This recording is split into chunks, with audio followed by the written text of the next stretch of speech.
Tour Guides. I'm Carrie. I'm Catherine. And I'm Bree. Today we are taking a tour of Los Angeles.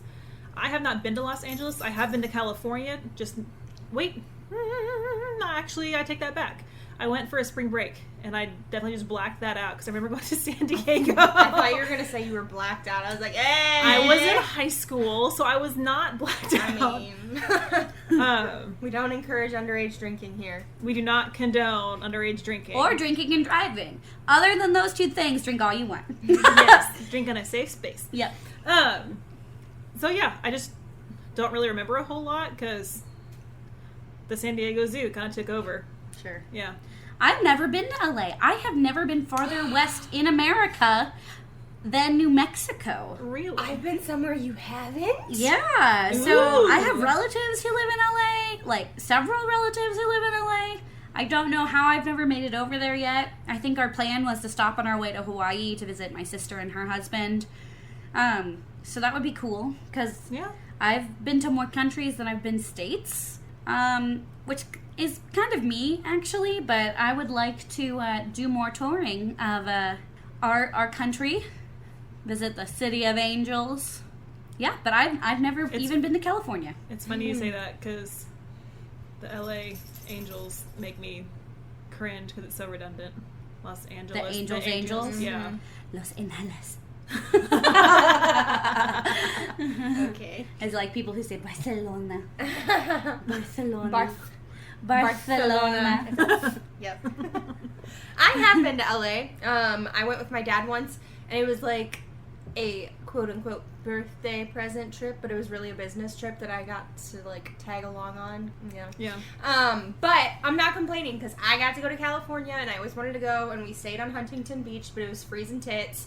And we went to San Francisco, and I freaking love San Francisco. So it was fun. It was interesting. And they have like when you're driving between LA and San Francisco or wherever the hell else we went, I get really bad car sickness, but it was made worse by the fact that there was like miles upon miles of cattle. And it smelled like straight shit for 10 minutes before you even saw the cattle and 10 minutes afterwards. And so, guys, I like seriously almost puked in the car. I was so bad. Oh. And smells don't get me usually. Like, I have a really keen sense of smell, but smells don't usually bug me like that. I smell of cow poop. Yeah, well, I don't Slightly like it. comforting to me. Like, I don't mind it. I don't like it, though. Like, I don't. But it usually doesn't bug me like that, but I was so car sick already, I was just like, ugh. So I have two side stories branching off of yours. So one, I love the smell of cow. What the fuck, Carrie? Yeah, I don't Because mind it at all. I used to work Who at here grew up damn near on a farm? If you would shut up for a second, I was about to say Sorry. I worked at a ranch over the summers. Still didn't grow up on a farm, Carrie.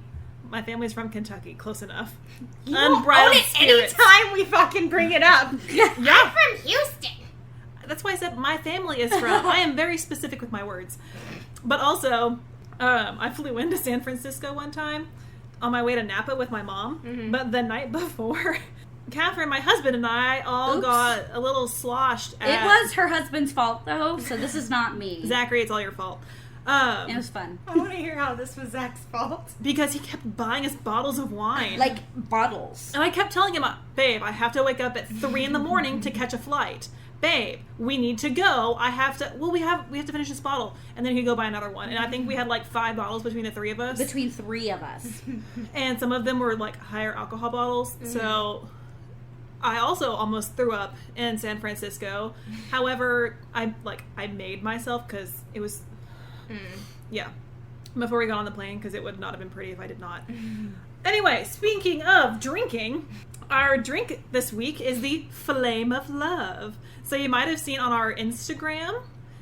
Is it on our Instagram? Yeah. Okay. We had a little boomerang of me making the Flame of Love.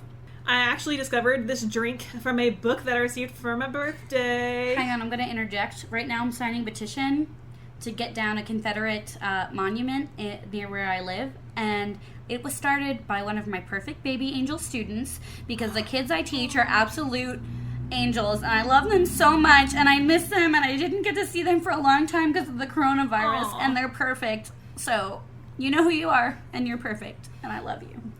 All right, so I found it in a book called Around the World in 80 Cocktails by Chad Parkhill.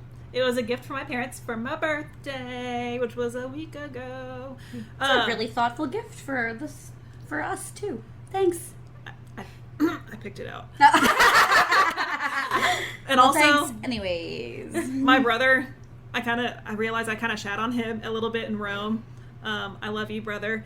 But he got me a make your own gin kit, which I'm super excited Nice. about.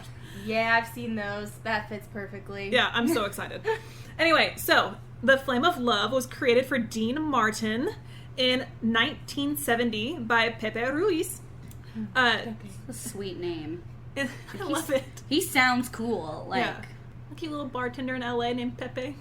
and I like the name Ruiz. Like, I think that's a really cool last name. Ruiz. So Dean Martin had a reputation for public drunkenness, but Yeah. on stage he was actually drinking apple juice.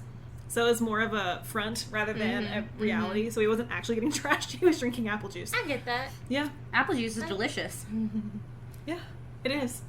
And it looks like whiskey. Well. So But we it It helps you pee. So we Ew. use apple juice and iced tea on stage, with varying degrees of water or tea blends for all of our Yeah. shows. Because obviously you can't have people actually drinking on stage. It's Right. super dangerous, and Yeah. the people I direct cannot be drinking anyways. So Yeah. So Martin went into the Chasen's, a historic LA restaurant, and sat down at the bar, telling the bartender, Pepe Ruiz, that, quote, he was sick of drinking the same martini all the time. And he was like, Pepe, don't you have something different? And the difference is they use sherry rather than dry vermouth on the inside of the glass. And there's an orange peel that is not lit on fire, but has a fire lit under it to help extract the oils from the peel. And then it is sprayed into the drink. So that was what our little boomerang was on our Instagram. anything that involves alcohol and fire is always a fun choice. Yeah, Catherine thought we were going to light the drink on fire, and I was like, no. So did I. I at was so first. excited. So was I. I was like, flambe! Light 'em up, boys! But hence the flame of love, since you light the peel not on fire, but use it to extract the oils. Also, apparently, it was so good that Frank Sinatra ordered around for everyone in the restaurant, Ugh. which I bet the bartenders hated because Catherine and Brie watched me make them, and it takes Yeah. so long It to does make take these. a wee bit of time. Because there's a lot of showmanship. I was not being showy about it. I was using a lighter and putting it up against the peel and just like going at it. But, bartenders have to make an art of this. And Bartenders are psychologists and chefs they're and gems. artists. And you know what? Good for you guys. I really wanted to be a bartender for a while. I believe in their abilities. Like, Yeah. it's really cool. And, like, seeing more cocktails made, because, like, I will typically just have, like, a wine or make my own sort of tequila drink just because they're always gluten-free and it's the easiest option for me. So, like, seeing more cocktails made, and, like, when I go places, I love trying, like, specialty cocktails. And it's so interesting watching them make it, but, like, that is not a skill I possess. So, shout out to you, bartenders. I hope the coronavirus ends so you can get back to doing your thing. I'm really enjoying playing bartender for this. So, the recipe calls for the peel of an orange, 2 ounces of vodka, a 1/4 ounce of Fino or Manzanilla sherry, or Manzanilla, depending on where you're from. We used Manzanilla because it's a little bit higher quality, and they're about the same price. Oh, I think the Manzanilla was about $1 more than the that's Fino. worth it then. Yeah, I was like, why not get the better quality? So you rinse the glass with the sherry so it covers the entire inside of the glass, and then discard the rest. So you use just a little bit, and you swirl it around and dump it out.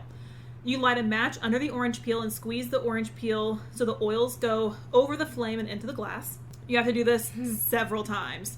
Well, yeah, because can you imagine how little you would get? Well, you don't have to imagine. You did it. Yeah. But for our listeners, like, It's a lot of It- orange peel. it was a lot. And then you stir the vodka with ice until it's chilled. I just took mine out of the freezer. No shame. Until it's chilled, and then strain into the prepared glass and serve with an orange peel. I think this could be like a really lovely Christmas martini. Mm-hmm. Because, like, I feel like it would go really well with, like, cinnamon and, like, yeah. kind of a spice, like ginger cookies and things like that. Like, I feel like it would be a really good Christmas cocktail. Yeah, Right? yeah, Because absolutely. like, I feel like it would pair well with all the things Brie hates. Yep, all of them. I Yep. just barfed. If you guys missed it, I baby barfed in my mouth because I don't fuck with citrus for the most part. or vodka for the most part, or cinnamon at all. I've thrown up too many screwdrivers, and then cinnamon, I just ate too many Snickerdoodle, so no. She ate a whole tube of Snickerdoodle cookie dough and threw it up. It Don't blame. It wasn't a tube, and I didn't throw it up. It was homemade. But I didn't throw it up. Okay. I choked it down like a champ. Don't eat raw cookie dough. Yeah, well. Don't do it. I am 7. such a food safety crazy person. It drives my husband crazy because I am like that. No. It is handled safely and correctly, or it goes in the compost bin. Because I am not taking any chances. I had salmonella once. Mommy and I sat through that thing. I was in like middle school, and the two of us literally could not. It was. Oh my gosh. Mom, you know what I'm talking about. My poor father just kept bringing us big gulps of Sprite, and we'd just like look at it and then throw up again. Yeah. It was rough, so. Do you want to cringe a little bit? So my favorite thing to do in high school with my best friend, who will remain unnamed, we would go get in the hot tub with a tube of cookie dough and a Red Bull. How are you alive? I've never had a Red Bull. My boss drinks like 6 a day. I can't. With how spazzy I am, it probably would do me some good to drink a Red Bull because it'd probably make me a little bit more chill, but I'll just stick to highly caffeinated tea and an insane amount of Diet Coke. I would have to drink at least one on my trips to and from Lubbock whenever I was making that trip regularly, because there is a stretch in there that's really boring. I have to it force is my lovely kids, country. like, you can't drink it at rehearsal. So Yeah. many of them try and drink it at rehearsal. I'm like, you're going to have a heart attack. I've seen it happen before. Yeah. Healthy high school kids drinking too many energy drinks and literally having to get carted off. Ugh. Dear God. They're so dangerous. Yeah. Drink I was vodka with instead. Not the students. Please No, don't. but for us. All right. So that is the Flame of Love. That's such a crooner name. Like, such a crooner name. Like D. Martin, Frank Sinatra. Like, Oh, yeah. bro. Yeah. Shout out to my pop. My pop-up. That was his favorite. Aw. So, we are talking about LA, which again, have never been there, so I couldn't make my personal dish, but, well, my personal favorite from there, but I made it's my own recipe that we cook like at least once a week here, and they are vegetarian street tacos. Woo! So it's my own recipe. I made it up one day.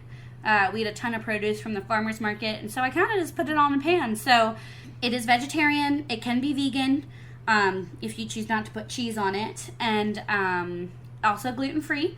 So basically what it is, it's a black bean, sweet potato, jalapeno, and red onion hash flavored with cumin, and I used a little bit of paprika, salt, pepper, garlic, and chili powder, and then I make an avocado mash that is cilantro free for carry. Wait, what? I normally put some of that in there, and then we had a really delicious hot sauce. Mm-hmm. It's Tattoo brand hot sauce, and it was an avocado jalapeno one, and it was delicious. It was like vinegar based and very good. A little bit of fresh lime juice. We threw a little bit of mixed cheese on there because cheese is perfect. Yes, it is. And so why I did street tacos is because LA is known for, one, vegan, vegetarian, health foods. It's kind of, especially in the Hollywood area, there's a lot of people taking their health into account. For their careers, they have to take their health into account. But I love a good vegetarian dish any day. And so this is kind of a nod towards that. And also, there's a huge Latino population in Los Angeles and in California in general. And so taquerias and taco carts, taco trucks are literally everywhere, and everyone seems to have their opinion about who makes the best taco in LA. But tacos are like an institution in LA. And they are different than the Tex-Mex that we have here, and both of which are different than Mexico, which is many different regions that has their all own styles of tacos. But what I read about LA is that there's like fusion tacos, there's quinoa tacos, there's fish tacos, shrimp tacos, I saw hot dog tacos, like there's all sorts of stuff. Ew. Okay.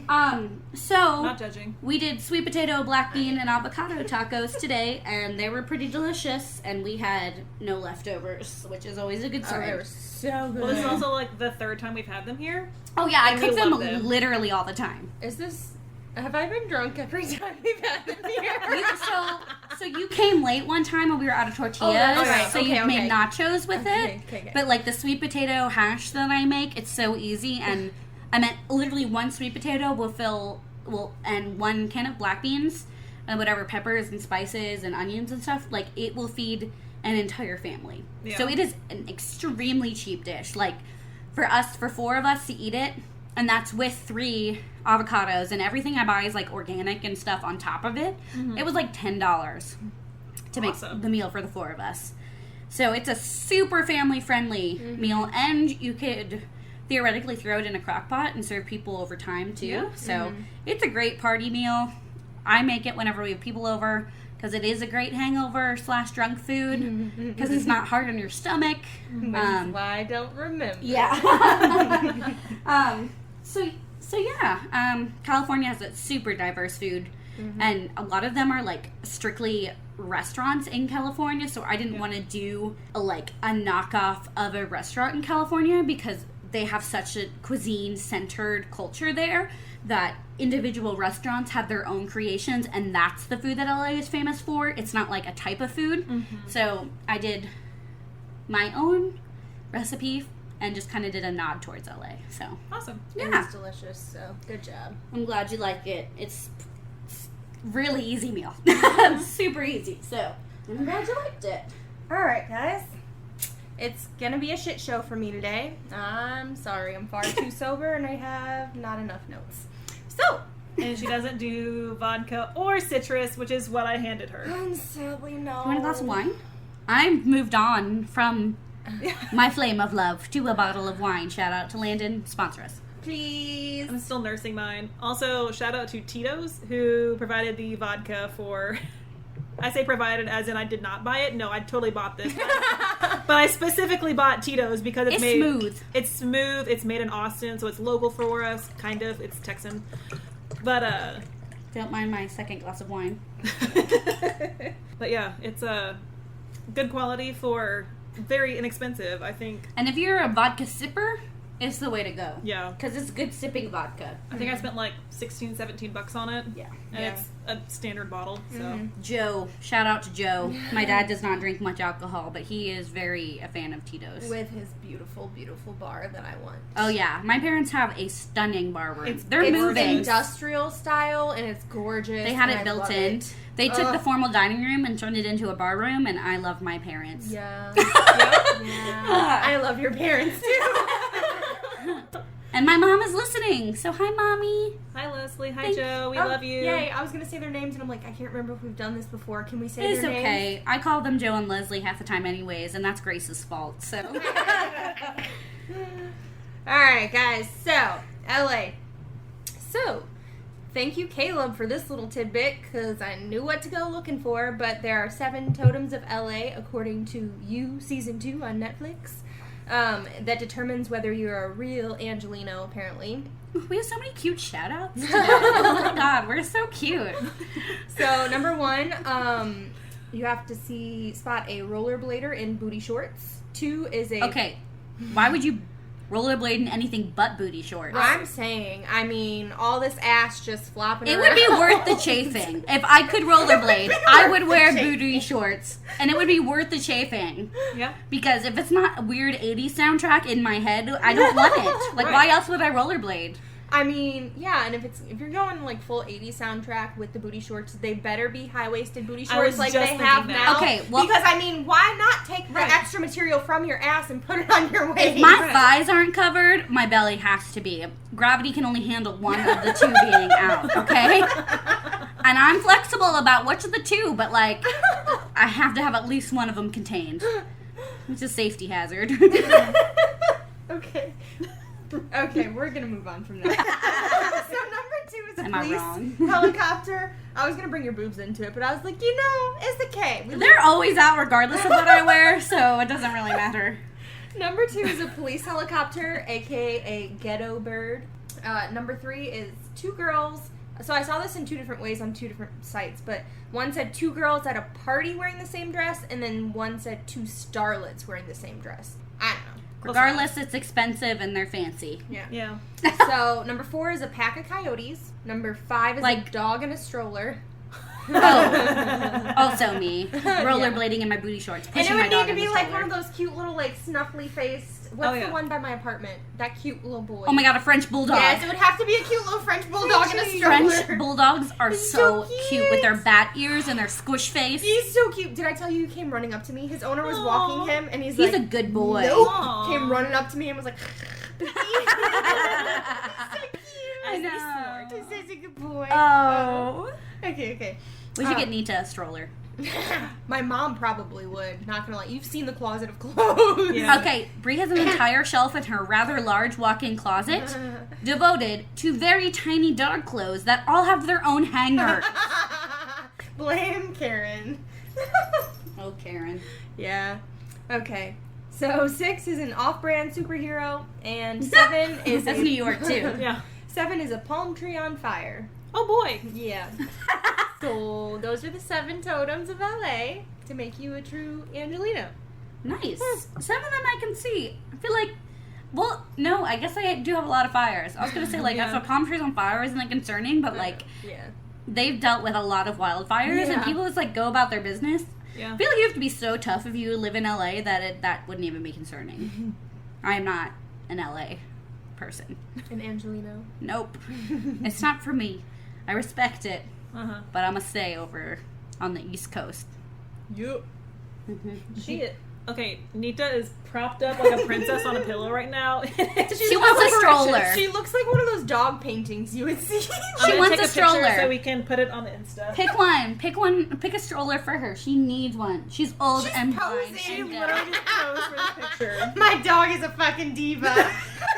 She's an old lady. She deserves to be an eccentric old lady. She's like that old lady on the show that Central Park. Park. So we're my gonna dog. post this on the Insta because Nita We're just is posting random stuff on the Instagram today because I feel like we haven't seen each other that much. Yeah. Even though we saw each other all weekend, but it was like other people were here too, so we didn't get to be our true weird selves. Right. Gotta That we get to be for you guys. gotta let our freaks out. Hey. Yeah. Heyo. Okay, so the town of the Queen of Angels, aka El Pueblo de la Reina de los Angeles. That was super dramatized. You're welcome. So Someone's proud of you somewhere though. For giving it your best. I rolled that R and I didn't need to, but it's the K. So it was when Spain was colonizing California. It was a reaction to Russia moving in on northern Cali and Alaska in 1760s. And Los Angeles was actually founded in September of 1781. There are originally 44 LA residents known as the Pobladores. And That's much older than I thought it was. yeah. That's interesting. But of course, once it started Americanizing it in the latter half of the 19th century, had to capitalize off of the natural beauty and quote unquote healing sunshine. So people sold the California dream by advertising in things like the Land of Sunshine magazine. And the sky is gray. Good timing. That was good. California, California. No one's singing with me, so I have Nope. to do all the parts Nope. myself. Yep. I'm just watching the show. Yeah. On a winter's day, on a winter's I almost day. did it. I was like, Well, I'm still doing it all myself, so you know what? Fuck both of you. I know you know the words. Continue, Brie. Okay, so there was a magazine called The Land of Sunshine, and they used that to draw people in, especially, wait for it, Midwesterners. Hey. Catherine's Why face. would they want them to go anywhere else? I'm just kidding. Fine, I'll go back to Iowa. Fuck you guys. I have no qualm with the Midwest. I just like watching Bree's face. And I mention the Midwest and Iowa all the time because I like watching Catherine's face. I just want to chime in with Mimel every single time. Yeah. I'm an East Coast girl. I'm sorry. I still make that face with Texas, and I've lived here for like 10 years now. My life is here, and I'm still like, ugh, I'm not Texan. Right. Yes, you Oh, are. Right. You made gross. fun of me last weekend because I said, "Oh, sorry, let me squeeze past you." Oh, let me squeeze past you real quick. Whoops, coming in behind you. Let me just get the ranch and the casserole. She's not It's wrong a, though. It's a hot dish. Coming through. She's not wrong though. And everything is, oh, sorry. Oh, sorry. Gotta go get this cabbage. Where's the lie? My roommate in England, who was from Nebraska, like the food that she missed, and I can't remember exactly what they're called. They're called like Rasta. I don't know, but they're like cabbage Hot Pockets. Yum. And she would be like, man, I could go for one of those. I'm like, Lizzie, I think you may be crazy. Actually, she lives in LA now. Oh. So shout out to you, Lizzie. Hey. Chester ladies forever. All the shout outs. I'm feeling nostalgic. Okay, but yeah, they were drawing these people in with the prospect of a sunnier clime. So tons of Midwesterners flocked to LA for just that, including the founder of Hollywood, Ooh. Dada Wilcox. Dada, whatever your name, you're Wilcox. However, this also drew in a lot of different people with illnesses who thought a change in scenery, as they say, might help. So LA developed loads of health resorts and sanitariums. Sticking with that whole theme of money, money, money. Yeah. There's a lot of rich people getting stay rich by being cheap themselves, folks. So leaders decided to steal water rights to Owens Lake in the Sierra Nevada so they could have a steady water supply for LA and could continue to grow and stabilize, no matter that the lake water was already in use by Owen Valley ranchers. Wow. Shocking! Stealing water or anything, What? really? White people taking things that aren't I'm theirs? saying. I mean, that never happened. Well, and like what's interesting about LA is that like I think like New York happened pretty organically. Like a lot of East Coast and Midwestern cities happened organically based on water supplies. Uh-huh. And so there are major metroplexes now because everyone was there, but Yeah. then it all kind of mushed together, like, you know, the different boroughs and stuff in New York. But I Yeah. feel like LA was like planned to be a city. Oh, it was. Even though Because- like New York has like its grid system and stuff, so it was like Yeah. planned, but Oh no, they said it in the article I was reading that it was planned. Like they wouldn't have made it past a population of I think 300,000 without stealing that water. so they supply. were like, we want to have a mega city Yep. here. Oh okay. yeah. Yep. They wanted to build it. So into that a is big-ass unique. metropolitan- That is unique. Yeah. So since the leaders didn't care, they went ahead and built an aqueduct, which opened in November of 1913. And so began the water wars with the Owen Valley ranchers from whom they were stealing the water. Aw. And the ranchers would use dynamite to damage portions of the aqueducts on multiple occasions. And I was like, you know, Oh. I get it though. Like, they're stealing your shit. Yeah. Take it back. Yeah, so then there was the Venice canals. So LA obviously draws in all the big dreamers, the artists, the visionaries. And there were a lot of developers, and so came also religious and cult leaders, Heyo. our favorite word. And like amusement park people. So they built that up, and in 1905, Abbott Kinney opened Venice of America. And it was supposed to be a seaside community that had like Italianate architecture and copied like the famous canals over in Italy and stuff. Mhm. And then I think there were 7 man-made canals, and then he had a copycat who made like 6 of them. But with time going on, they filled in all of his and just kept the copycats. Like, Rude. down the road, and I'm like, he was the original, so yeah, okay, but That's whatever. rough. And then, of course, there's Tinseltown. In the early 1900s, the movie industry was centered in the northeast. And but- Chicago. Uh-huh. Yeah, but they had issues. And Detroit. Speaking of which, they had issues with bad weather. Hey, yo, Windy City! Aw, I love. You're wearing your Chicago shirt too. Cicero. My lip shit. Burn, burn, burn. Pop. 6. Squish. Yes. Cicero. Lip shit's my favorite song. It's so perfect. I They love also- the gender bent. Oh, Yeah. for the Easter basket. Uh-huh. Well, they also had issues with Thomas Edison's motion picture parents company because they were always, you know, going up to licensing fees and Oh, whatnot. yeah. Oh yeah. So there's the There is a sordid, convoluted history of the motion picture. yeah. It is a wild ride for my students going into that. I love you. Proud of you. Keep trying hard, guys. Yeah. May not pay off, but I believe in you still. But yeah, so they sent out film scouts and they found LA, and it had, you know, cheap workforce, weak unions. So Oh, It perfect for exploitation. Yeah. Hey, I mean- look at that. okay. But it was the arrival of director Cecil B. DeMille that really set LA on its path to movie mecca. End Oh quote. boy. Yeah. Is the Cecil Hotel named after him? Oh, we're gonna get to the Cecil Hotel. in just a Yay! minute. And I'm gonna mention a name, but I will not go further into that name because I'm not stepping on toes. Perfect. But you will like it. Uh-huh. Uh-huh. That's Colin's grandfather's name, and I always Oh. want to name our kid Cecil, But he says, no, it's too old-fashioned. I'm like, It's bruh. cute. Well, And my fun haunted. about covering the Cecil Hotel, Uh-huh. but I just did a hotel recently, I feel Mhm. like. Hotels are terrifying. They are. I'm doing a brief overview of the Cecil Hotel. Perfect. So we Gucci. Okay, good.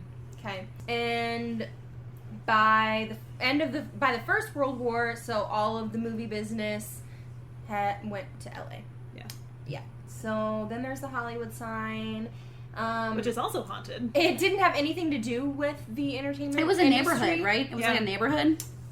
Real estate, yeah. So it originally said Hollywood Land, and it was a temporary advertisement, or as some people Temporary. say, advertisement. What? In Some 20 people- I'm sorry, what? Meaning British people? Yeah. Okay. They do, Carrie. You never heard of advertisement? Yeah. Oh, Carrie. So naive. I need a cigarette for that comment. The advertisement business is very big, Carrie. Okay. Okay. We're moving past all this because that was far more Pass me the entertaining. aluminium and I'll make an advertisement. I had for the someone say sign. aluminium the other day when I was doing an order, and I was like, wait, what? And I was like, oh, yeah. A lot of, aluminium is really more fun to say, so I'm on board. See, I've heard aluminium. You've never heard of advertisement? No! Dude, I've had people back home say advertisement before. Y'all are weird. Okay. So the streetcar conspiracy. Name Desire? I think of that every time. Oh my gosh. Marlon Brando appreciation moment. Dear God. Also, openly bi. Happy Pride Month, everyone!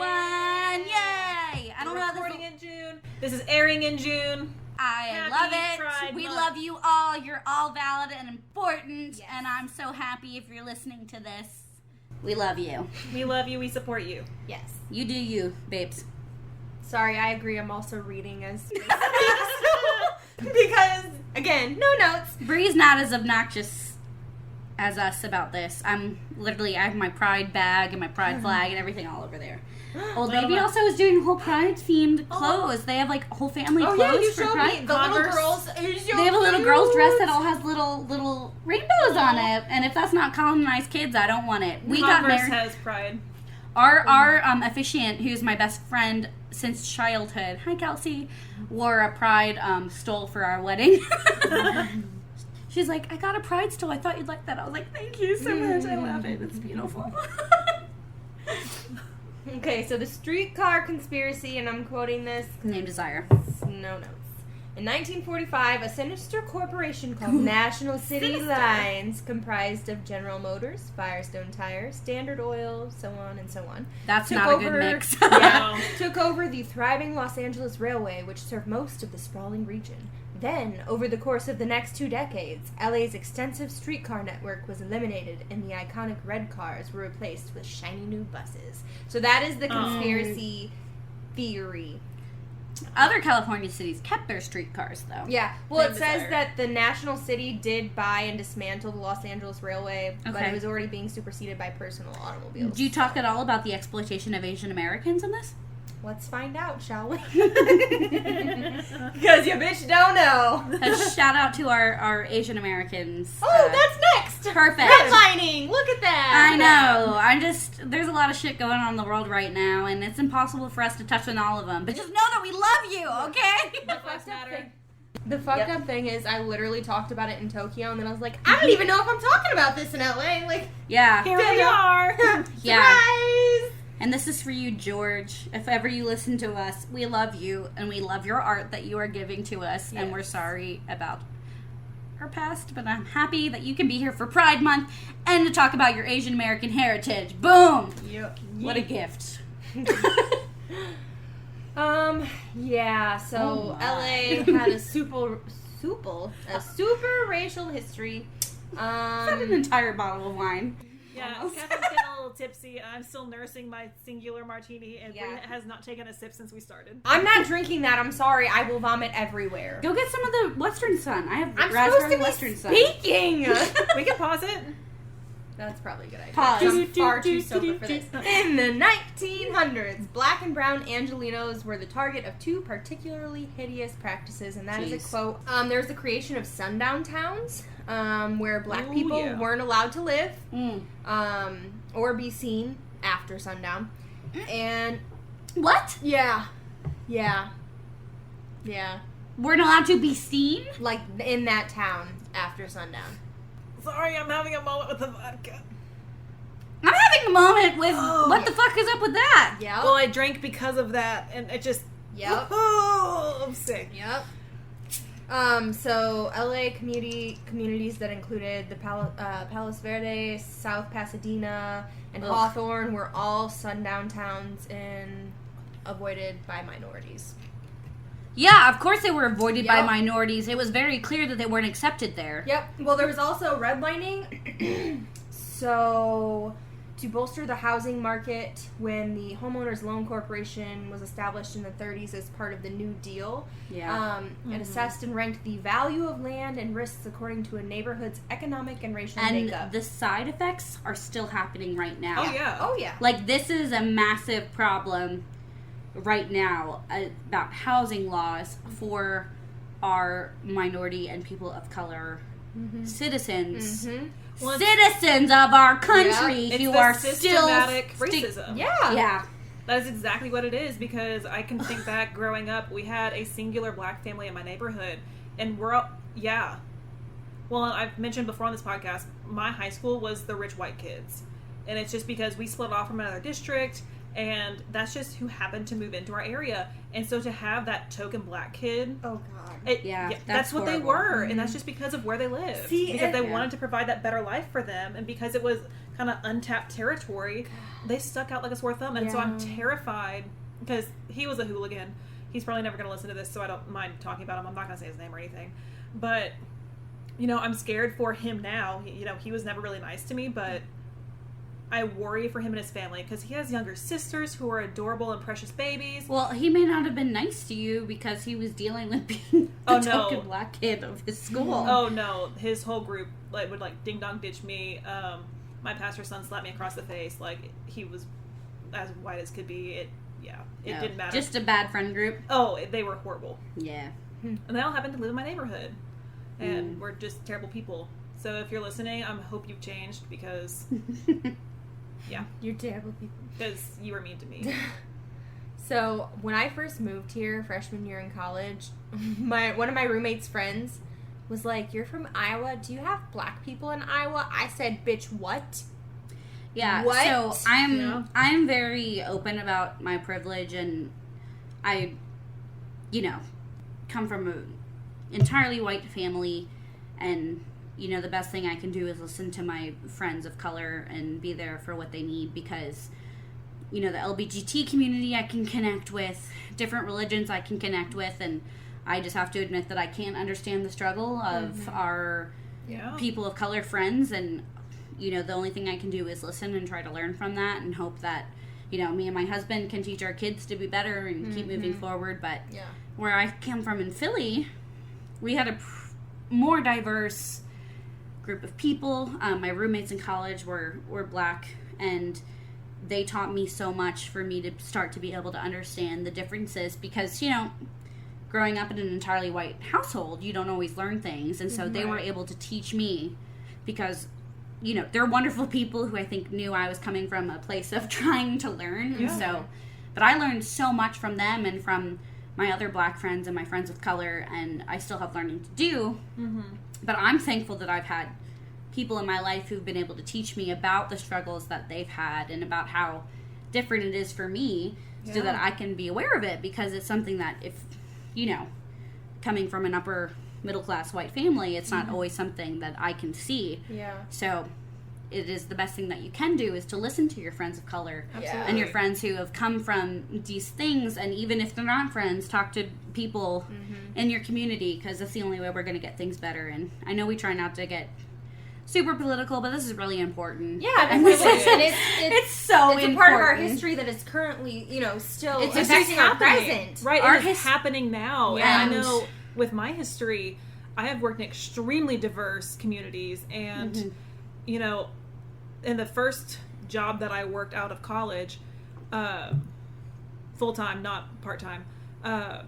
I mean, it was so different from anything I had known that I had to listen to my students, and some of them, wouldn't give me the time of day because I was just the white girl. I was their white teacher. They didn't bother to learn my name. Why would they? Right. Because they've been treated that poorly in the past. Right. It's not their fault. It's something that And so, I mean, it was we have to try. It was a growing process for us to get to know each other because they needed to know that they could trust me. Yeah. And I had to get to know them to get to know their culture. And so I remember sitting down and talking with some students and just being like, hey, just openly talk to me. And now I'm in a different diverse situation that, it's so different from the first one. My first job, it was primarily Hispanics and Blacks. And here, I have a lot of Indians, I have a lot of Asians.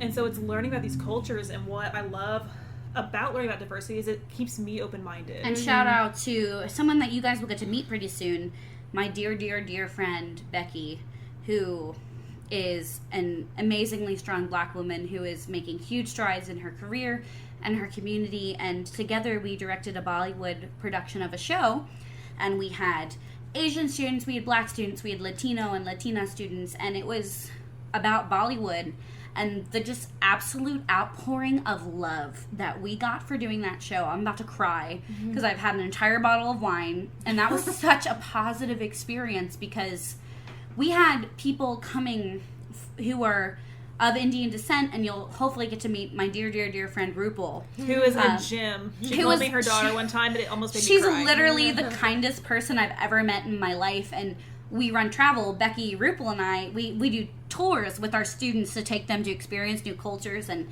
it's so special for me to have a woman who has lived a large portion of her life in India and a Black woman who grew up here in Texas and has spent time in New York, and just hearing their stories and having them help me educate my students and be there to help my students get through that. So like when we did that show, I meant the Indian community in this area came to support this show in ways that I literally couldn't even fathom. A dear, dear, dear student's mother gave me one of her mother's saris for me to wear and let me keep. Another student's parents who own an Indian restaurant catered it so the students could all try traditional Indian food. Aww. Like the I just got chills. Yeah. I love Indian food too. Absolute. Oh yeah, I love Indian food, but that's besides the point. I wasn't talking about the Indian food. It's so delicious. But anyway, You know what I so mean. like the absolute just love, and I was worried because I thought they were gonna be like, who's this white girl trying to do this show that's based in Bollywood, which ties into Hollywood kind of loosely, but I'm on a rant now. And I meant the fact that we were even considering trying to celebrate their like beautiful, vibrant culture, and it was one of my favorite shows I've ever had the like gift of costuming. You know what I mean? It's gorgeous. Oh yeah, it's So that was fun for me as an artist, but just for me to be able to share that with my students, it was one of the most wholesome experiences I've ever had. And just talk to people in your community, and if you have no people in your community, take a look at yourself and maybe go outside your community, travel, and talk to some of these people, because we're in a moment of history right now. Absolutely. And being an educator, it is such an important time right now. We could keep going down this rabbit hole, but We're verving back to breathe. You're good. But like I said, it's something I'm like, we're all pretty passionate about it. yeah. Yeah. And especially when I had an entire martini in a bottle of wine. But that's okay. I could rant about worse things, I guess. It's true. Yes. And Bollywood ties into Hollywood. Bringing it back to you, Brianna. Okay, we're not talking about Bollywood. I would, but wasn't prepared for that. So, I am, Neither however. was I. No, I'm just saying. Sorry to disappoint, guys. I would, but I can't. We will do Bollywood one day. Do not fret. So, the bootlegger tunnels, and this is why I have no other notes, because I got sucked down a rabbit hole of bootlegger tunnels and speakeasies, because your girl loves her a good speakeasies. So, Just not with vodka. I mean, depends on the vodka. Western Suns, I fuck with this.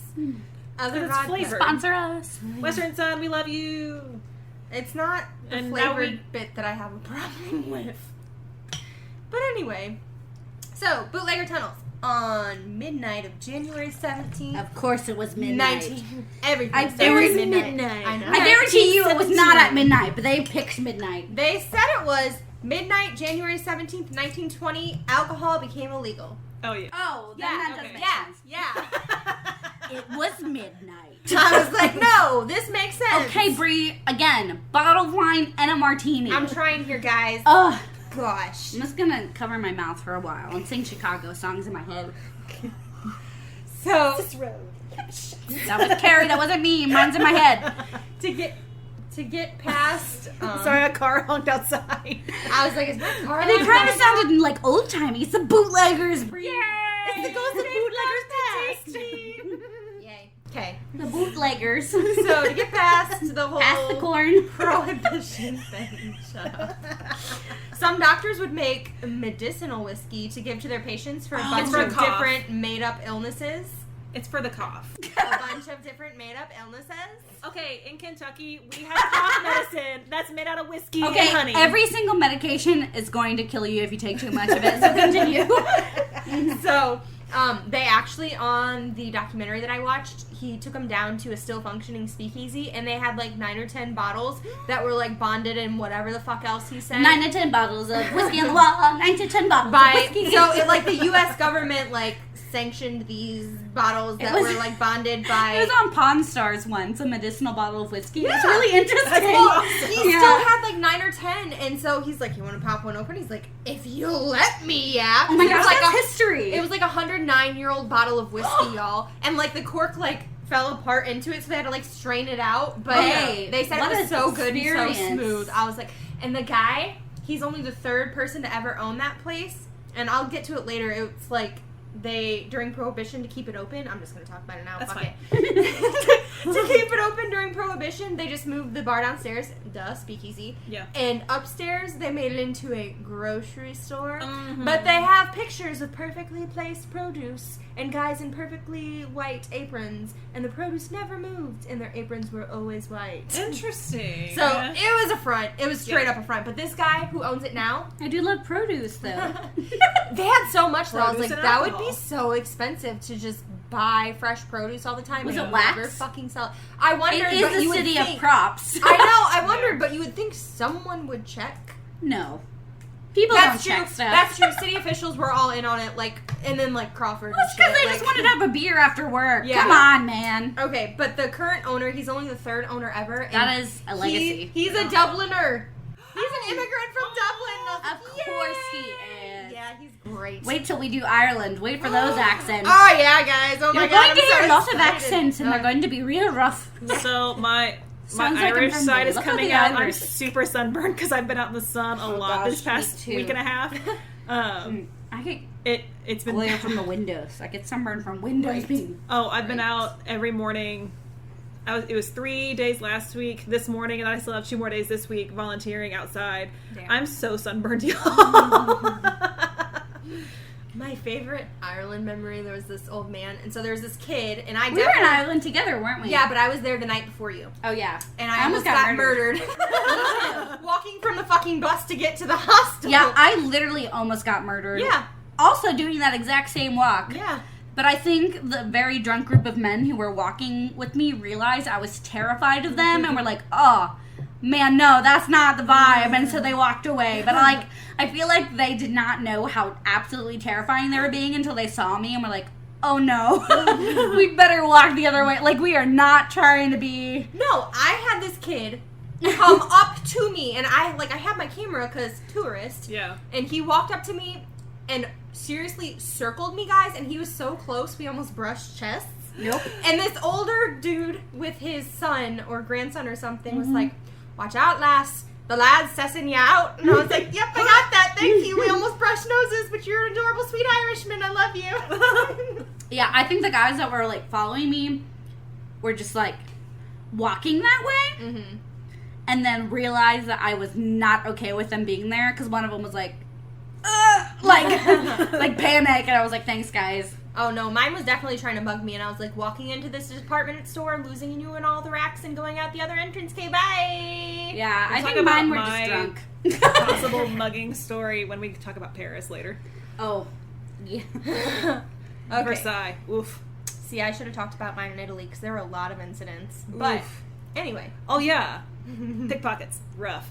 all of it. I grabbed a pickpocket's hand If you once keep by stuff in accident. your bra, they can't pick No, it out what of I your would pocket. do, I'm a bitch, so I'm like, I'm gonna stuff all of the tampons I own in all of my outside pockets. Come fuck with me, bitch, because I don't give a fuck if my tampons fall out. But you're gonna be embarrassed if my tampons fall out. And I was coming home from the grocery store my first week there, and I felt a tug on my backpack because that's where my groceries were, because your bitch wasn't paying for a bag. Right. And so I reached back to like re-zip it, and I literally grabbed the pickpocket's hand. And I turned around, I was like, "What are you doing?" He's like, "Well, I don't understand. I'm not doing nothing." And I was like, "You're not doing nothing, bitch." And I'm like, I got a little confrontational, not gonna lie. I'm very fortunate I've never had an experience because when I travel so unbelievably light that anything I happen to have is literally in like a way that's so hidden and Oh, I had a knife and pepper spray hidden on my person at all when times. I lived abroad, Chester is like such a safe, wholesome city. And when I traveled, no, Milan is not.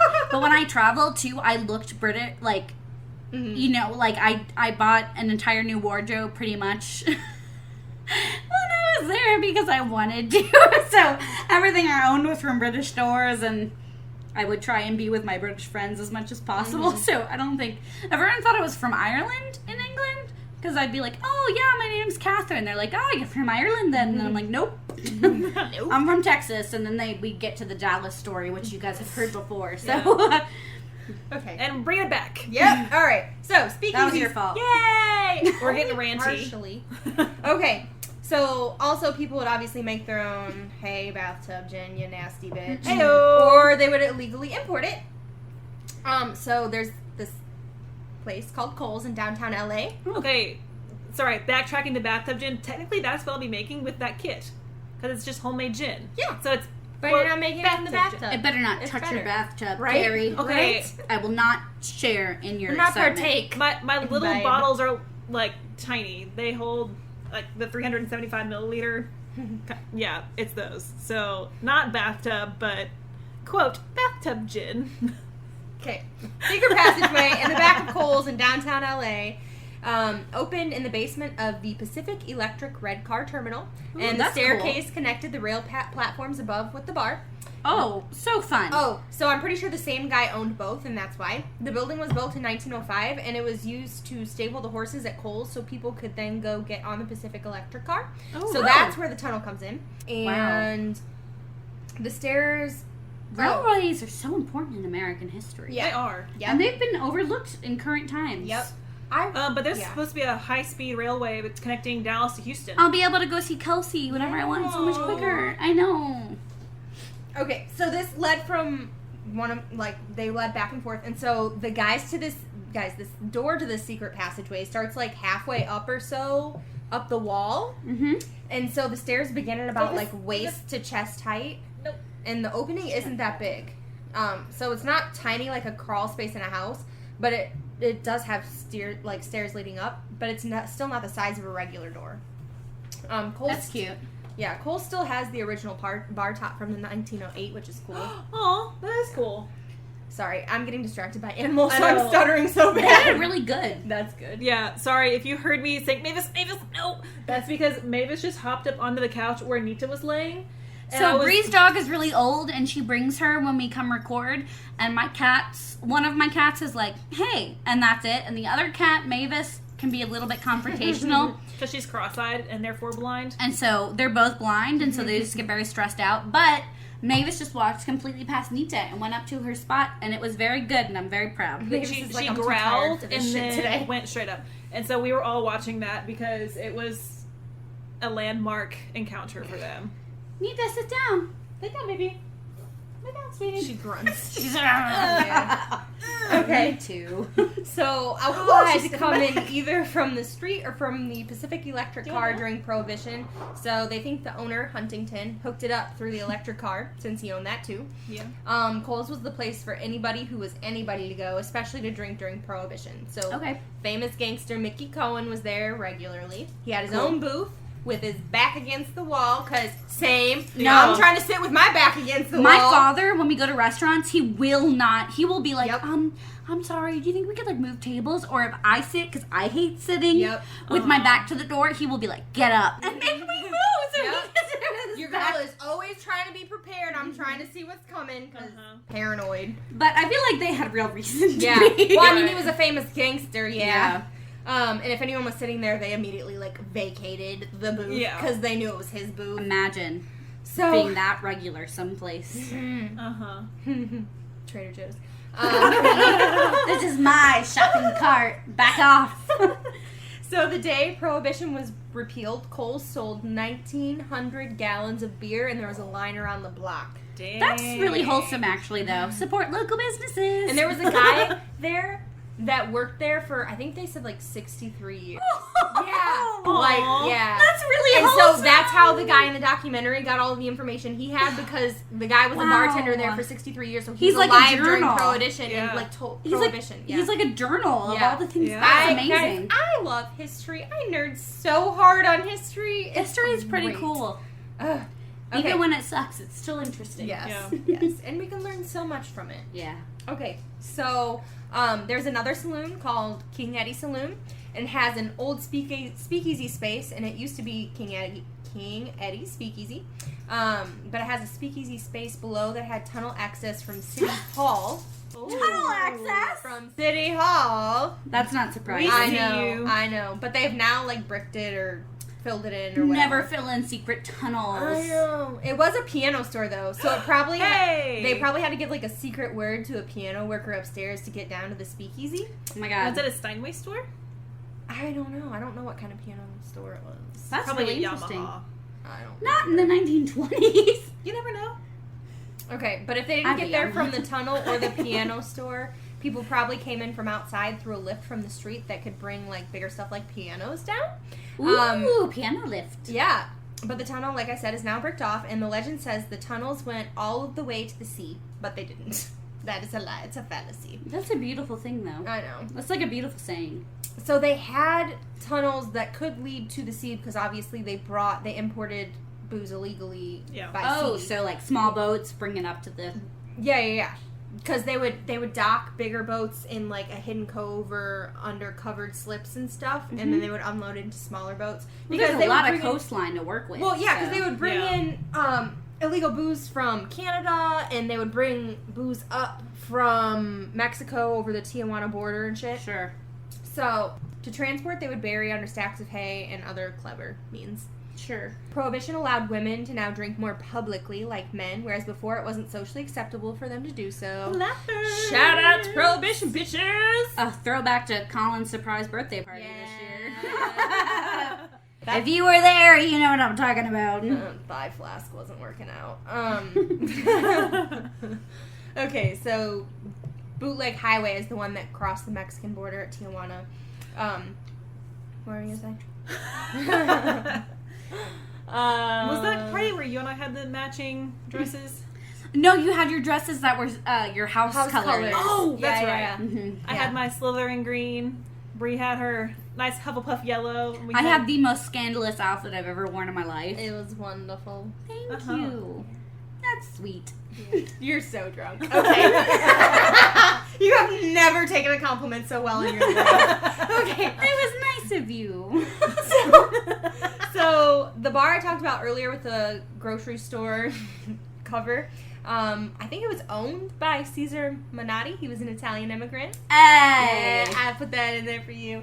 Okay. my people. But they moved the bar downstairs and put the grocery store upstairs, and he was allegedly the distributor for all of the booze on the west side at the time. And that's the one that's still a speakeasy today. And we're Wow. gonna go there! Yes, we are. Yay! Where Bree and I went to school in Denton, there is a speakeasy that's very fun to go to. And we went there Pascal's, once. I Mhm. fucking love Pascal. We brought my exchange student from Germany who came to visit us. God, I love Pascal. Shout out. Laura, love you. I'm very nostalgic today. I warned you all. Love you, Laura. She's wonderful, and she's in Germany right now, but she's actually going to be in California doing a law internship this summer. Oh, good for her. Yep. Okay. Well, now we're talking about subterranean lizard people. If you haven't noticed, we've gone to the lore. So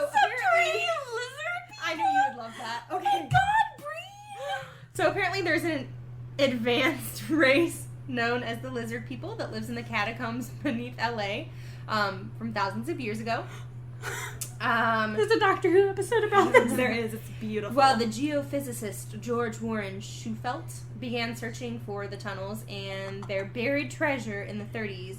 Oh. And he learned of the legend from a Hopi Indian chief Greenleaf. Oh wait, is this like a Native American concept?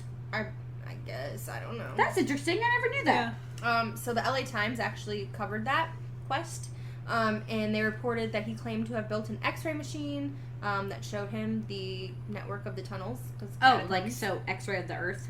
I guess. But it was a bust, and Really? yeah. I don't know about that. Well, There's I mean no the lizard catacombs bit. Okay. The government just wants you to think that, Bree. You're not wrong, Big Brother. We know you're listening. What a wonderful Hey, book. FBI agent. Hey. I like to In call your mine Craig. van. I literally call my FBI agent Craig, and whenever I do anything, I'm like, "Hey, Craig," and Colin's like, "Who's Craig?" I'm like, "My FBI agent." This now how he just you knows. know we searched too much fucked up shit. We're just like, we acknowledge that you're here. Hi, we've given you a name. So I was clearing out my Google history the other day. I was like, wow, I looked up some really fucked up shit. Yeah. I'm literally just typing in like, it's okay, I'm a writer. This is why I looked up I know. fucked up shit. I'm a writer. Why I look up all of this is because I'm working on a novel. That's it's okay, why. and a podcast about true crime. I swear. I'm actually not looking for the best method. Best method I'm to actually murder very someone. compassionate and empathetic. I'm not trying to murder someone. I just want to write about murdering someone. Sorry. It's all fake, I promise. That was a really weird laugh. Maybe Carrie's gonna Super murder someone. convincing, Gary. It's my witchy laugh. Carrie says, I'm not gonna murder anyone. I'm a witch. What can I say? Okay. Not a witch. Not a witch. Okay. Shout out Wine and Crime. We You love guys are wonderful. We love you. Be our friends. Yeah, that too. Okay, the Hotel Cecil, because I know I'm running out of time, so I'm gonna get to the good shit. So it was an Art Deco. What the fuck did I just say? I got Dicko. I got dick on the brain, y'all. That style hotel. Brianna. This is gonna be another Rome episode. Yeah, my mom just listened to Rome and she said it's her favorite episode, and I was like, Mom, Rome is a dumpster fire. So here, Mom, this is for you. You're welcome, Leslie. / I'm sorry. Okay, opened in 27. It was considered quite posh. Ooh, However, posh. the Depression. Was it a spice? I was Scary Spice. No, I wished I was Scary Spice. Okay. I'm none of the spices. I am not fit for that You're not lifestyle. spicy. No. I'm saucy. Yo, I tell you what I want. What I really, really want. I'm more like vinegar on French fries. Okay. Pungent? Yeah. Just a little. It's flavor, but it's not little like light. spice, you know? Okay. The Depression, guys. Get Sorry. serious. We're talking about the fucking Depression here. I watched an episode on orphan trans the other day. It was so Oh, sad.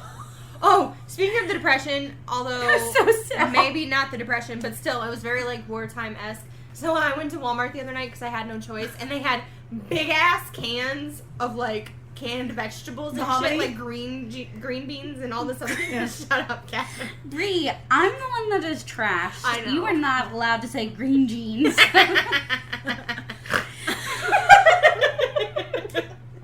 Okay. But reminding me of that, we're moving on. So, serial killer Richard the Night Stalker Ramirez stayed Ooh. there in the 80s. Candyman. Oof.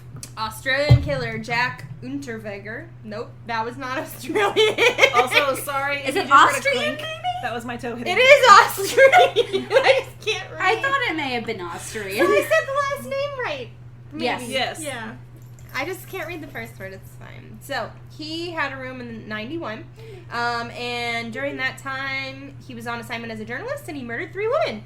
Imagine Oh. LA in the 90s. What a drug-filled situation that must have been. We'll talk a little bit about it in mine, Ooh, but it's interesting. 70s and 80s. Okay. Well, and then Canadian tourist Elisa Lam checked in. Oh yeah, That was Elisa. Catherine. filling her glass for the final time because she is now out of wine. You think I'm out of wine, Carrie? Joke's on you. Oh, I've seen your fridge. Okay, 2013. This journalist checked into the hotel, but she never checked out. Oh, Her is body this, was found. is this the water tower girl?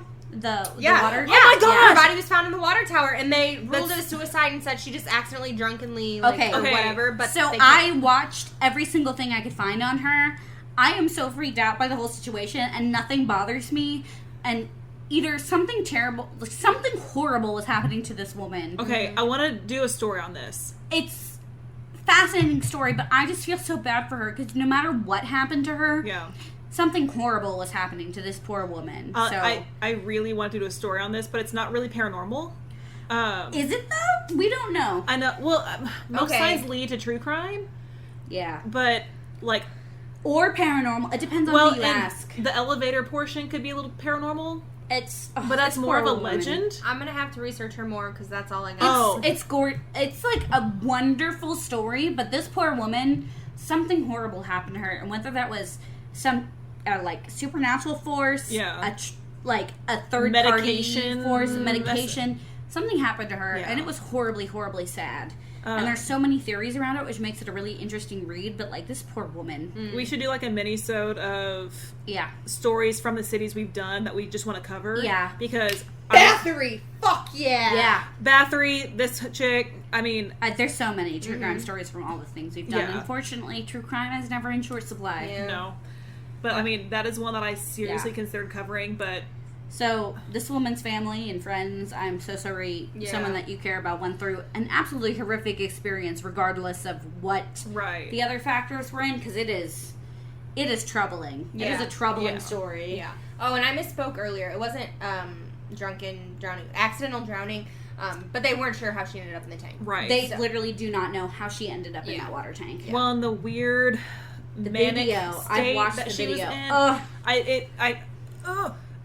It may be we may cover it. supernatural, maybe mental health, it may be someone was following her, but regardless, it's very rough to watch, and you can watch Yeah. them all on the internet. Of course you can. Yep. Yeah.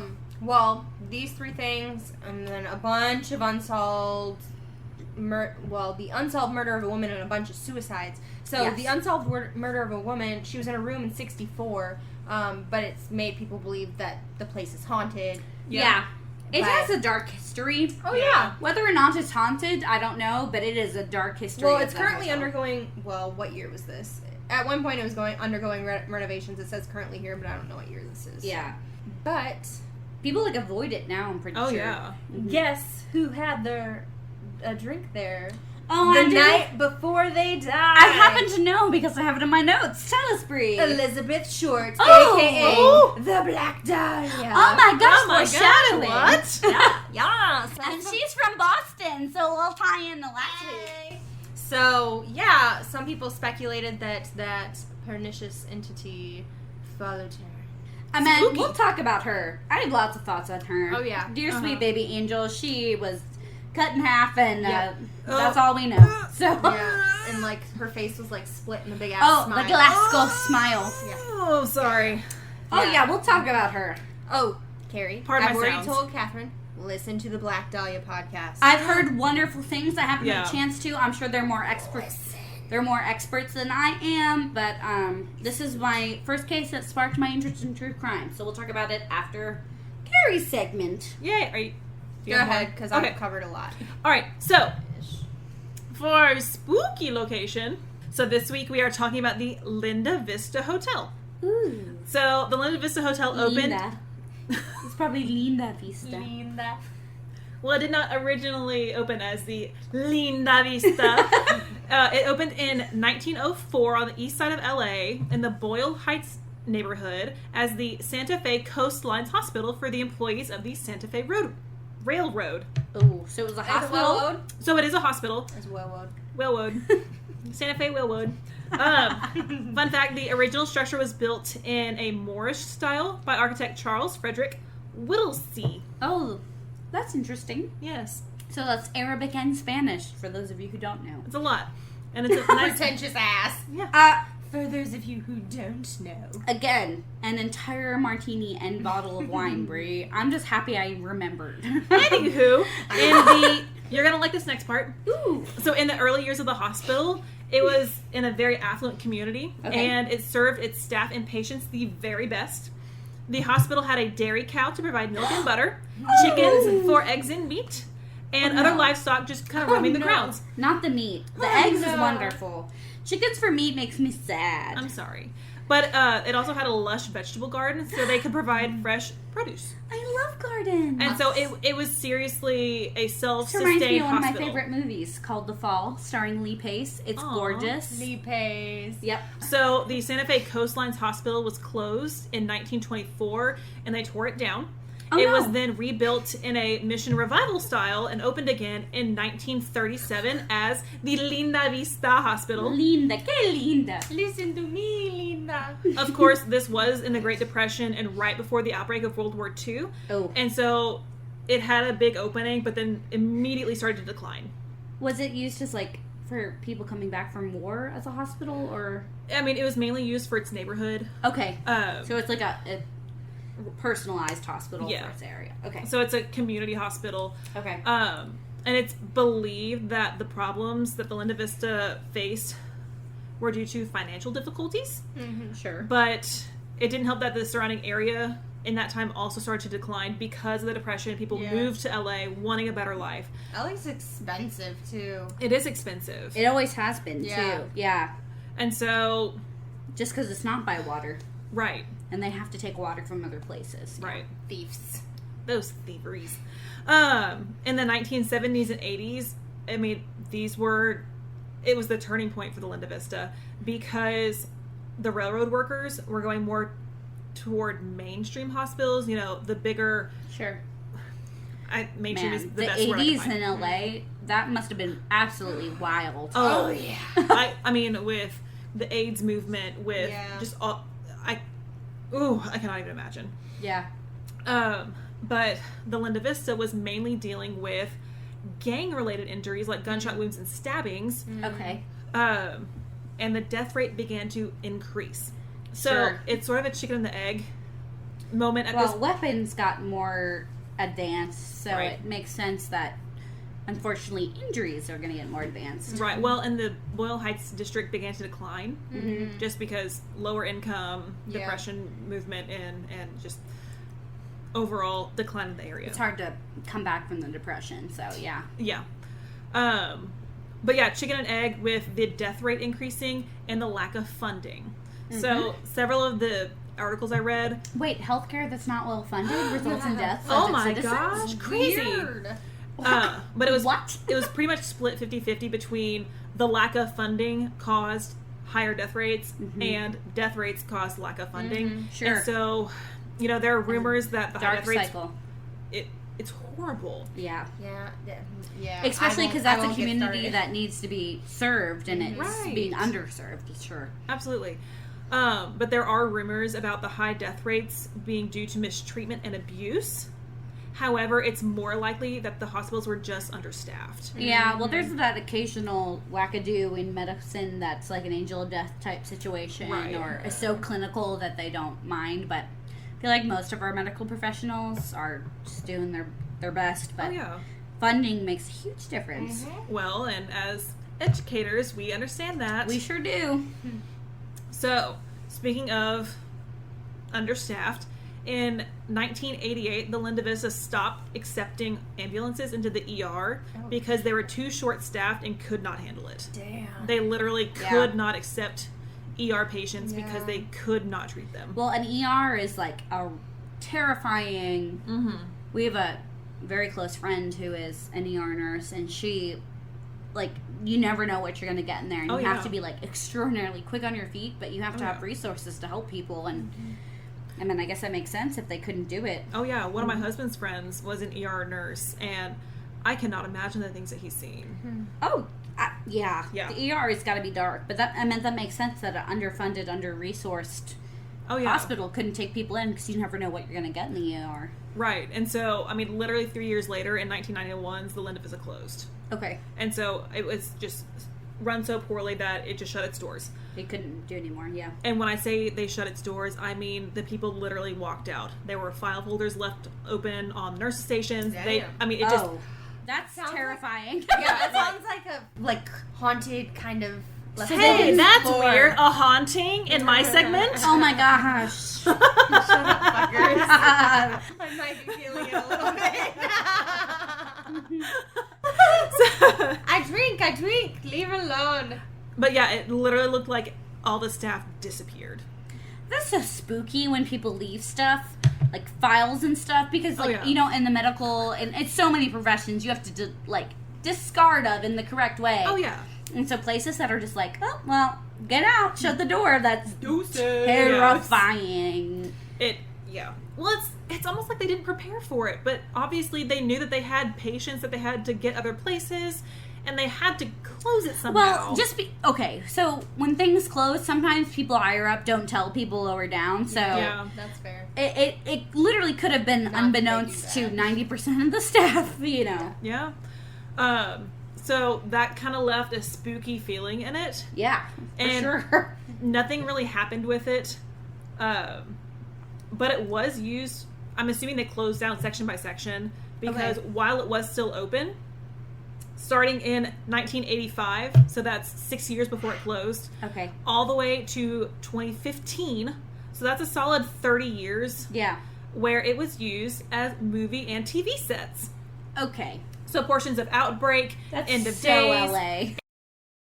and the pilot episode of ER were filmed That is there. so LA. Also, To Live and Die in LA, Children of the Corn, 666, Ooh. Isaac's Return, Okay. Yep. The Cell, Insidious Chapter 2 and 3, and the music videos for Duran Duran's Falling Down and Foo Fighters' Best of You, and so many others were filmed on set I at have the Linda to Vista. say, way to take a crappy situation and turn it into art. You know what, LA? I respect that. And there's an article that we can post on the blog that shows pictures of some of the still abandoned places. Spooky. I feel like you guys say this often, and I don't know if I post them because I don't remember. Well, I put in my notes, like, here's the article, photos. That's actually super interesting. We'll see. Yeah, and I mean, the photos. Filming on location is always better than like a soundstage as well. Oh, yeah. Like the spookiness, I bet you, is captured in those. These photos are creepy. I'm gonna stop it real quick. Do. Okay, so I showed Bree some of the pictures because Catherine had to pee, and I drink her water like a dog, apparently. Anita. Shut the fuck up. Oh, shit. So, all right. So, of course, because it was a hospital, a lot of people died here. Sure. Therefore, we have ghosts. Yeah. So, Do fucking not get your hand out of the goddamn fire. I was just we have the checking. lights off and a candle in front of us to set the mood, and Catherine put her fingers in the fire. I didn't get burned, okay? So, whatever. Okay. So, Witch. Witch. So, bringing it back to the production crews, they would often see shadow figures darting or feel touched or pushed by something they could not see. They were touched Nope. by an angel. They also claim to hear cries at night and humming. Humming. That's extra creepy. Right. Like, I hate it like when they hum. musical humming or just like a random dude being like, It didn't specify. Like creepy haunted humming. I would suspect just like someone going about their job humming. Okay. Because, you or know, you like might in think their of, bed humming or something. Yeah. Yeah. I mean, not like a musical humming, but just indistinguishable noises that could have come from a non-human human mouth. Visitors Non-human claim to human hear phantom footsteps and moaning and groaning. Okay, because they're dying. Right. sure. And some claim to see figures in the ER. Of course. Footsteps. Yeah. Okay, we'll talk about this later, Brianna. We had a Where? I'm just pointing it out again. we had a There's- debate a couple nights ago about our argument from the London episode about ghosts walking You know or what? gliding. We'll post a poll on our website where you guys can vote on whether ghosts glide or if they actually walk. because I have heard good arguments for both sides. So I'd like to hear what you guys think. I think it depends. Well, that's fair. And I feel like a ghost could glide and still theoretically make footsteps because Well, and a their lot of job times- is like to haunt, you know? A lot of times you don't see the figures when you hear the footsteps, though. Yep. And so it could be detached sound footsteps, and then you see the ghost walking, gliding, Sneaky little shit. awkwardly like hitching with their glide because they have a limp. And I think that's Shout part out of what makes them Man in Gray. spooky because their sound isn't necessarily attached to their figure. Right. So, going back to our ghosts for the Linda Vista, an orderly still haunts the halls. He still goes about his daily routine, Aw. but he died suddenly. And it Oh, didn't say no. how he died or where he died, but he still haunts his place of work. Oh, but he's like doing his job still? Yeah. That's very wholesome. Yeah. Good for you, man. A young woman paces down the halls of the third floor. Oh. Room 323, so same third floor, is allegedly haunted by the spirit of an angry man who died there, and he is heard growling and howling. Okay. I meant I'd be upset if I died too. So. Well, it's not necessarily that he died. It said that he himself was an angry person, sure. and old age can sometimes make you bitter. Oh, crotchety but also, as fuck. yeah. Yeah. So just the angry old man, just like his I feel spirit like festered. young ghosts are sadder, but Yeah. old ghosts are creepier because they're crotchety. Yeah. Yeah. I feel like he would be Eunice from Courage the Cowardly Dog. That That's the show old was man, so right? scary. I loved it. I like weird, dark shit though. Always have. I wasn't allowed to watch Cartoon Network, so. Aw. Probably wasn't supposed to, but I did what I want. Yeah. I don't remember much of what I watched Take on Cartoon it. Network. Anyway, back to ghosts. So the boiler room is haunted by the spirits of unknown Always. patients who had to, quote, get moved to make room. Nope. That's awful. Nope. So I showed I Bree don't like that. a very specific picture of the boiler room that looked charred, and there was a dolly down there. I said, No. is it a person dolly? Like one of those beds that they like cart And I people just, around in the psych. Like I a just- furniture dolly or? yeah, like a furniture It was dolly. a furniture dolly. I just thought it But was I for just kind of people. gave her eyes because It's I a knew that this gurney, was coming up. Bree. That's the word. It was not a gurney. It was a furniture dolly, but it was still... That's spooky. I don't like it. I couldn't see Carrie. So the spookiest part, in the operating room, Nope. Always the operating room. a little girl is seen No. because it's believed that she died while having surgery. No, not a And that happens, and I'm sure everyone was trying to do their best to save her, but that's so sad. So those are our ghosties. One of those good babies. However, in recent years, what I could see, it was somewhere between 2012 and 2015, the building was renovated into senior living apartments. Ooh. And there... That's worse. What the fucking fuck? hang on. Sorry. Sorry, Mom. Gosh. God, do I really have to be mom? You're the soberest person here I right know. now, so yeah. Well, and as the person who is willingly the drunk aunt, like, I'm normally the mom, so this is a nice change. it is a nice change. Some of the seniors were like, we were really apprehensive to move in here because we heard it was haunted, but they haven't claimed to have seen anything.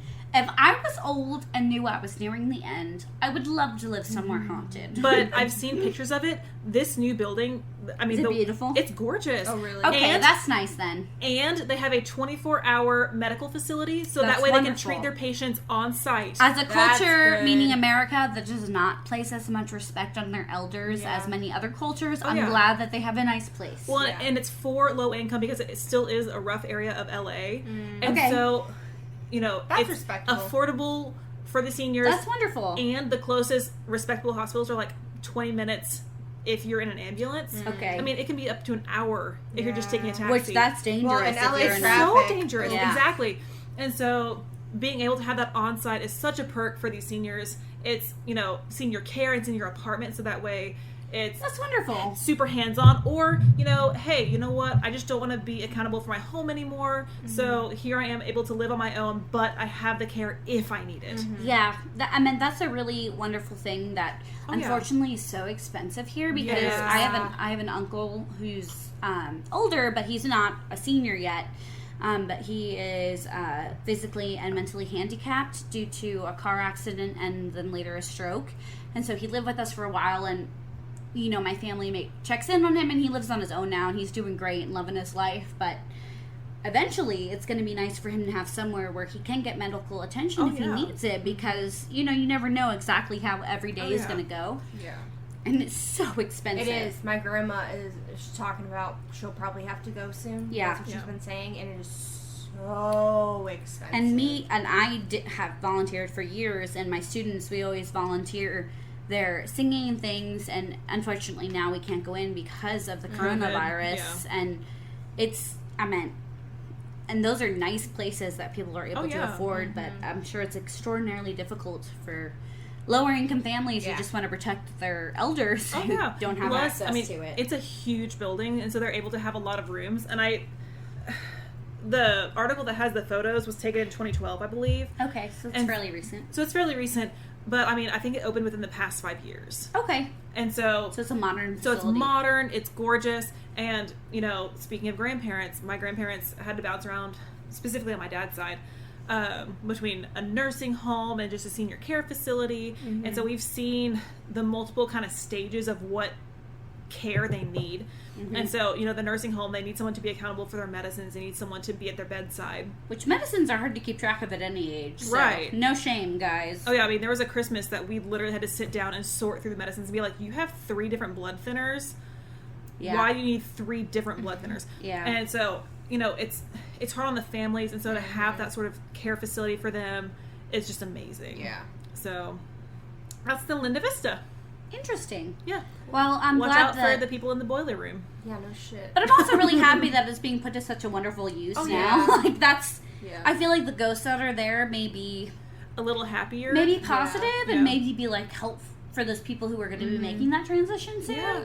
I don't know if that's a romanticized thought, but I feel like it's kind of nice that they may be able to help people. I like romance with a capital R. Yeah. Yeah. All right. So, I think it's kind of nice that I've had an entire bottle of wine because we are talking about a super well-known case that just... Sorry, y'all have to pee real quick. So, today we are going to be talking about the murder of Elizabeth Short. I'm sorry, we're laughing because Catherine just flipped a switch and went from giggling on the floor to serious mode. A woman was murdered, Carrie. That's why I apologize for snorting, okay? Fuck. That's why I'm explaining why we were wheezing and snorting in the background. It wasn't me. I'm a professional. You should see all of our faces. So, laugh. Today we are talking about Elizabeth Short, born July 29th, 1924. So most people know her today as the Black Dahlia, and we'll talk about how she got that nickname and why she got that nickname, because it is, again, a journalism thing. We talked about that with Jack the Ripper, and there's a surprising number of parallels between this case and that one. Obviously, it's not the same killer, but there's a lot of similarities, and that kind of makes it a sensation, just like the Jack the Ripper case, both of which are still unsolved and have huge pop followings to them. Mm-hmm. So Elizabeth Short was born in July of 1924, and what led her to fame is that she was found in the Lymont Park neighborhood of Los Angeles. Her case became highly publicized due to the graphic nature of the crime. And what made it so graphic is that her corpse was highly mutilized. So it was bisected, which literally means cut in two, at the waist almost. So the top part of her body and the bottom part of her body were posed in 2 different ways, and covered in a blanket when she was discovered. And this is still an unsolved case. So there's quite a few strong theories, just like the Jack the Ripper case, but there is not one definitive answer to who the Black Dahlia murderer was. See, every time you say bisected, I literally think cleave down the middle, and then essentially that's what happened to her. But horizontally, not vertically. I want to. And it was a clean cut. Heather's. If I took a meat cleaver straight down your face, I would have perfectly symmetrical a wonderful halves. compliment from Heather's. But no, in this case, she was cut between her lower vertebrae so that she was neatly bisected, so cut into 2. And we'll talk about the style in which she was bisected, because there's actually a medical term for it. Was that our first musical reference, Heather's? No, I sang Chicago already. Okay. But Carrie and I did Heather's together, so it has a place in our heart. That really solidified our friendship. Yep. murder. Yeah. Who knew? Surprise. Okay, so the name the Black Dahlia probably originated from the film noir murder mystery called The Blue Dahlia that was released in April of 1946. So it was still a common film, and a well-known film called The Blue Dahlia. And a dahlia is a type of flower. It's actually very beautiful. And the Black Dahlia is named with a nod toward the Blue Dahlia. But also, people love romanticizing murder cases, and this is something that the journalist did to romanticize her. Yeah. It's kind of like what we're doing right now. A little different. I'm still trying to play homage to Yeah. Elizabeth Oh, yeah. Short and not change her name, but Disclaimer, there will be a lot of fuckers in this episode. Yeah. Prepare yourself. it is a dark case. Yeah. I deserved that bottle of wine before I talked about it. Yeah. Okay, so her body was discovered January 15th, 1947. Early in the morning, and the Los Angeles Police Department began an extensive investigation that produced over 150 suspects, That's crazy. but no arrests. Yep. So again, much like the Jack the Ripper case, they had no shortage of suspects, but they haven't been able to pin it on one person, and there are some people who believe that they have definitive proof, but technically the case is still open just like Jack the Ripper. It is not a closed case. So, Short was from Boston, which we recently talked about, and she lived in Florida, she lived in Massachusetts, and she went to LA. A lot of people say that she had hopes of becoming a movie star. Some people comment on her sexual activity and how she lived in the society, but we are not here to judge women. Nope, we don't slut shame, fuckers. Nope. She could do whatever she wanted because you know what? She was an adult woman. Yep. So that is not what we are focusing on. Because women have control over their own bodies, not men. Uh-huh. So, Elizabeth was doing whatever she damn well pleased in Los Angeles. You do you, boo. After living in Florida for a short time, and she's originally from Boston. So when she returned to Los Angeles, she went to a trip in San Diego with Robert Red Manley, a 24-year-old married salesman that she had been dating. So he dropped her off at the Biltmore Hotel, and then she was later seen at the Crown Grill Cocktail Lounge. So she was a socialite, right? She was out on the scene. She was living in LA at a time where that is what you did in LA. Yep. So she was seen at these two places, and then they did not see her alive again. Oh. So the problem with her being in a very public place before she died is that it's really hard to pinpoint exactly who could have murdered her. Right. So, last place she was seen alive was the Crown Grill Cocktail Lounge. On the morning of January 15th, 1947, her naked body was found severed in two in a vacant lot on the west side of South Norton Avenue. So it's midway between Coliseum Street and West 39th Street in Landmark Park, Los Angeles.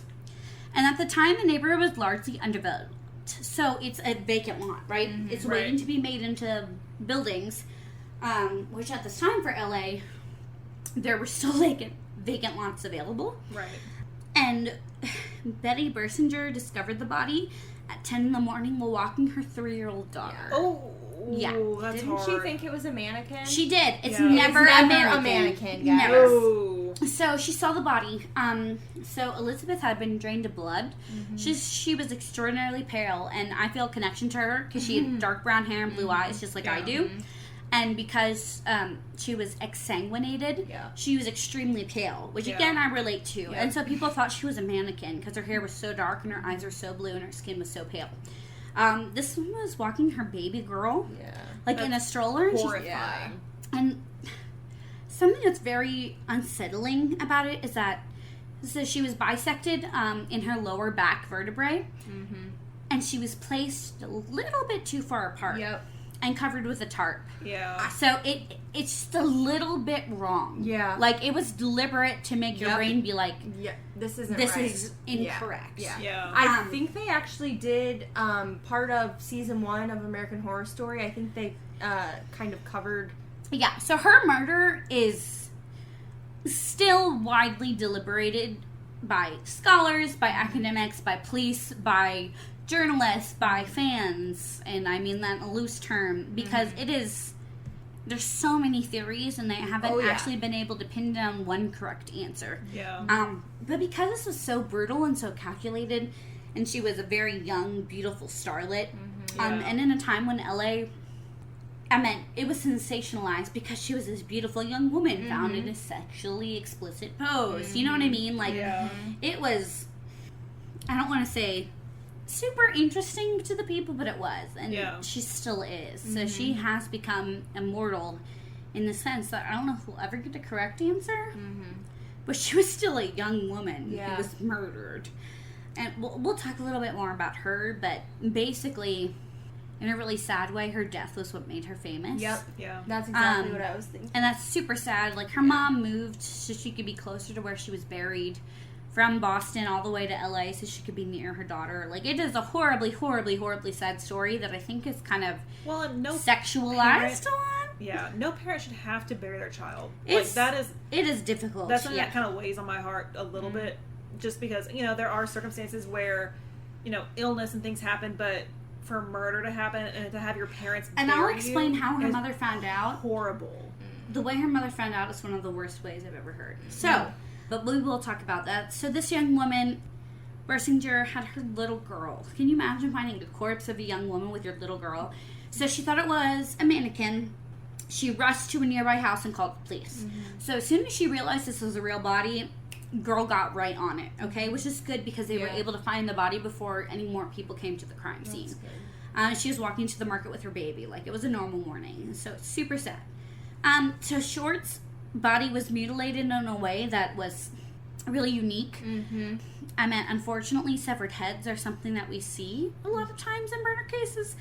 But someone being just cut in half at the waist, it's not a forensic countermeasure at that point. Yeah. It's for another reason, which is icky, regardless of what Right. it is. Yep. It's So she was- experimentation and yeah. mutilation. She was drained of blood, super pale, and medical examiners determined that she had been dead for around 10 hours prior to the discovery. But she was found at 10 a.m. Like, that's late morning. That's Right. verging on midday. She had been washed and posed, like I said, yeah. in a sexually explicit way. And she was washed with gasoline, which is really important. Yeah. But forensically, that made it impossible for them to trace any Yeah. fingerprints. Yeah. So whoever did this had knowledge of forensics and biology and medicine to be able to sever her out of vertebrae Right. in which that none of her internal organs were injured. Or severed, yeah. God, I So- can't wait until we get to that. Yeah. So her face had been slashed also from the corners of her mouth to her ears. We think of it as a Joker smile, but it's called the Glasgow smile from Glasgow in Scotland. She had several cuts on her thighs and breast, and entire portions of flesh had been sliced away, but those were shallow compared.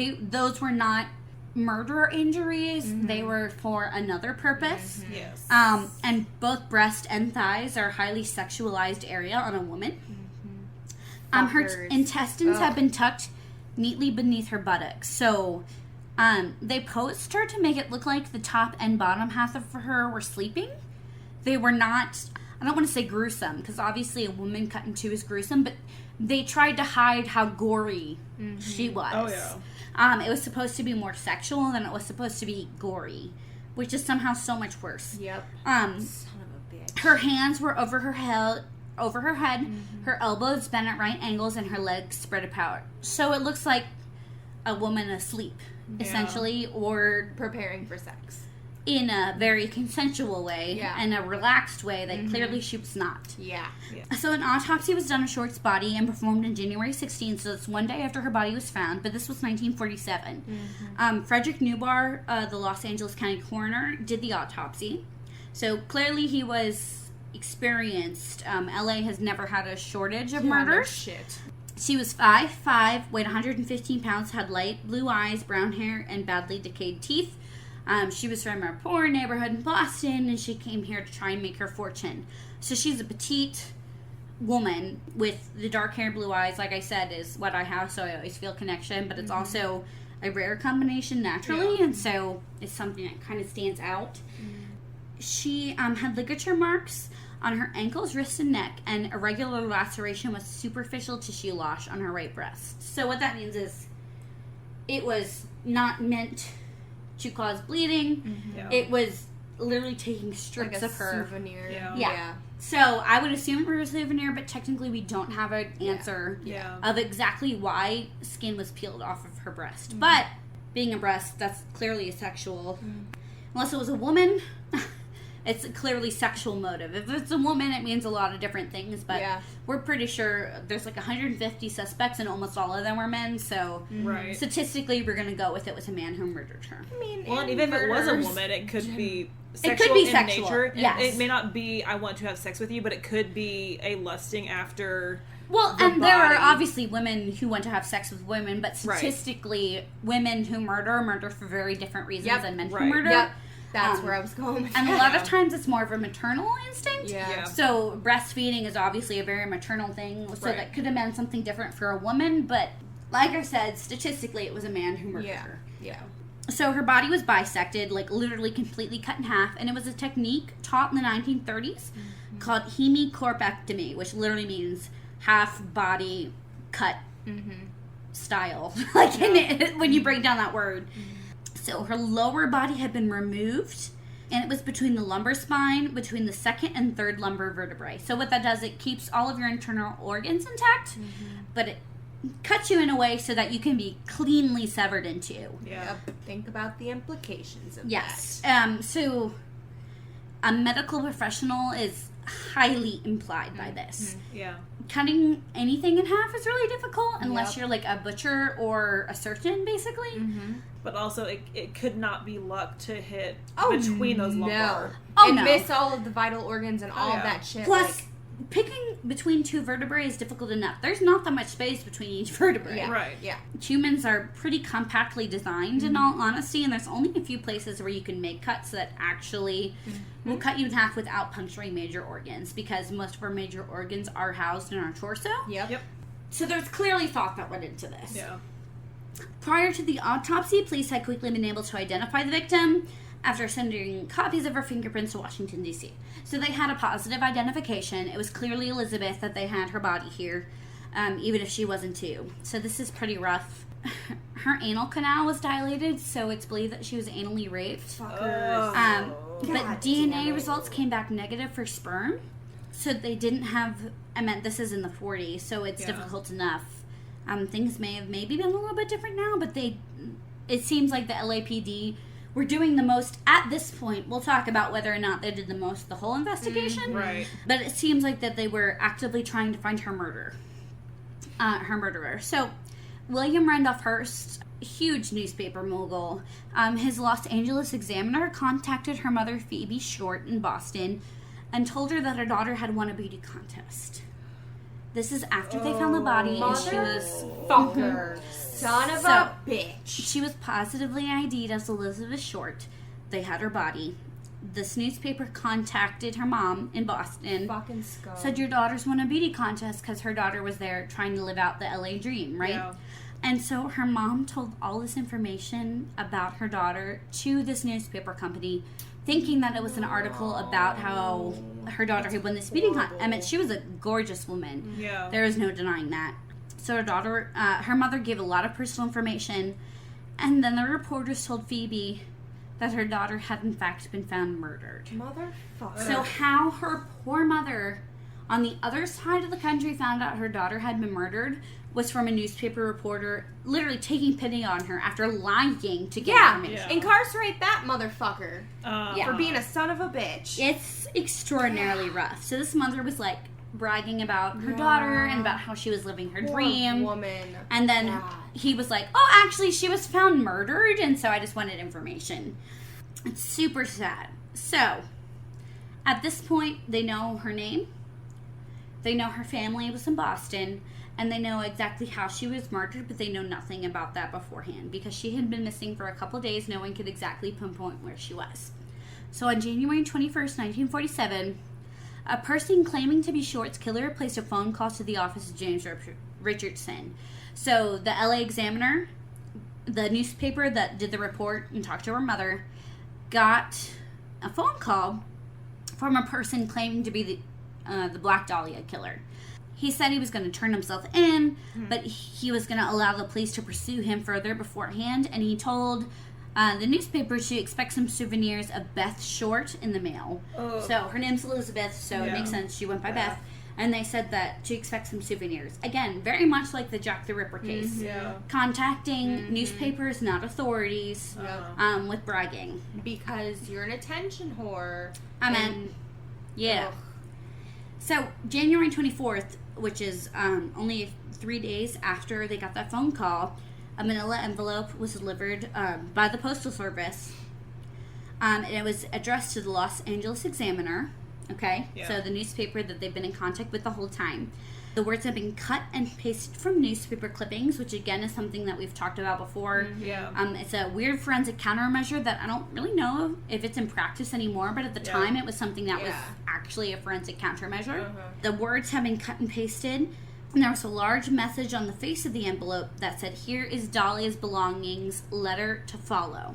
And so in the envelope, it had her birth certificate, business cards, photographs, and names written on pieces of paper, an address book with the name Mark Hansen embossed on the cover. It had been cleaned with Interesting. gasoline, similar to her body. Yeah. There was nothing in that packet that could actually trace them back to the killer. Yeah. But police believed it was from her killer.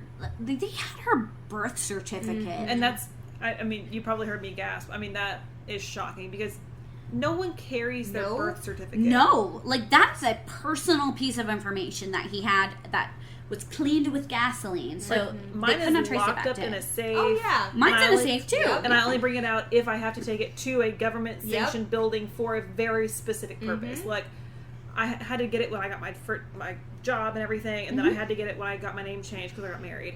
And those are the only times I've ever seen it in recent times, and it just stays locked up because I don't need it on a regular basis. No. So clearly this person had some sort of Connection with her. Yeah, connection. And she may have had it on her because she was chasing that dream and looking for work Right. in a different state. And a lot of sources say that she charmed men to give her money so that she could survive. I'm not focusing on that because it's none of my damn business. The point is that she Well, was and murdered. Also, no shame. Like, if I go to You a gotta bar, do what you gotta do. right? If I go to a bar right now with my girlfriends, I might charm my way into a free drink. And if you're a sucker enough to fucking buy one, that's on you. Be more responsible Exactly. with your money. Yeah. So, they don't know exactly how they got her birth certificate, but it was clearly hers. Like, this person, regardless of if they murdered her, had information on her. They also found some of her belongings, including one of her shoes, nearby to where the body was found, but everything had been cleaned with gasoline, so they could not find fingerprints on things. Well, that means it was very clearly the killer. There was partial prints on a couple of things, but they couldn't get anything that was identifying off of any of them. So, the notoriety in her murder spurred a large number of confessions over many years. Most of them were deemed false. So, a lot of people have admitted to being the Black Dahlia killer. Yeah. Some of them may just be sick individuals. Some of them may be Yeah. individuals looking for glory because it is such a well-known case. So sick individuals. Yeah. Still sick individuals, but a different kind of sick Yep. individuals. Right. Some people confessed because they were just really confused about where they were at the time period Yeah. due to substance abuse or mental health issues. So a lot of people have claimed, some of them claimed because they were fearful because they didn't know what they were doing at the time, and other ones claimed to try and get some notoriety. Right. But they seem to be really extensive in her search for who murdered her. But there are quite a few theories now that says the Los Angeles Police Department knew who her murderer was and then chose to stop investigating because the power that the murderer actually held. Yup. So up to this point, it seems like the LAPD was doing the most that they could to find who killed her. And again, these are all theories, and I don't have the exact answer as much as I wish I did.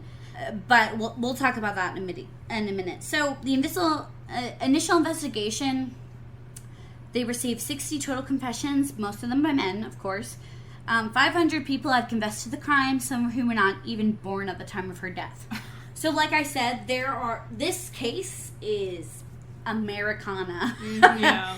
I meant there are countless of TV shows and movies and books and podcasts and blogs and every type of media that can be because she's a beautiful young woman who was cut in half, and her murderer has never been found.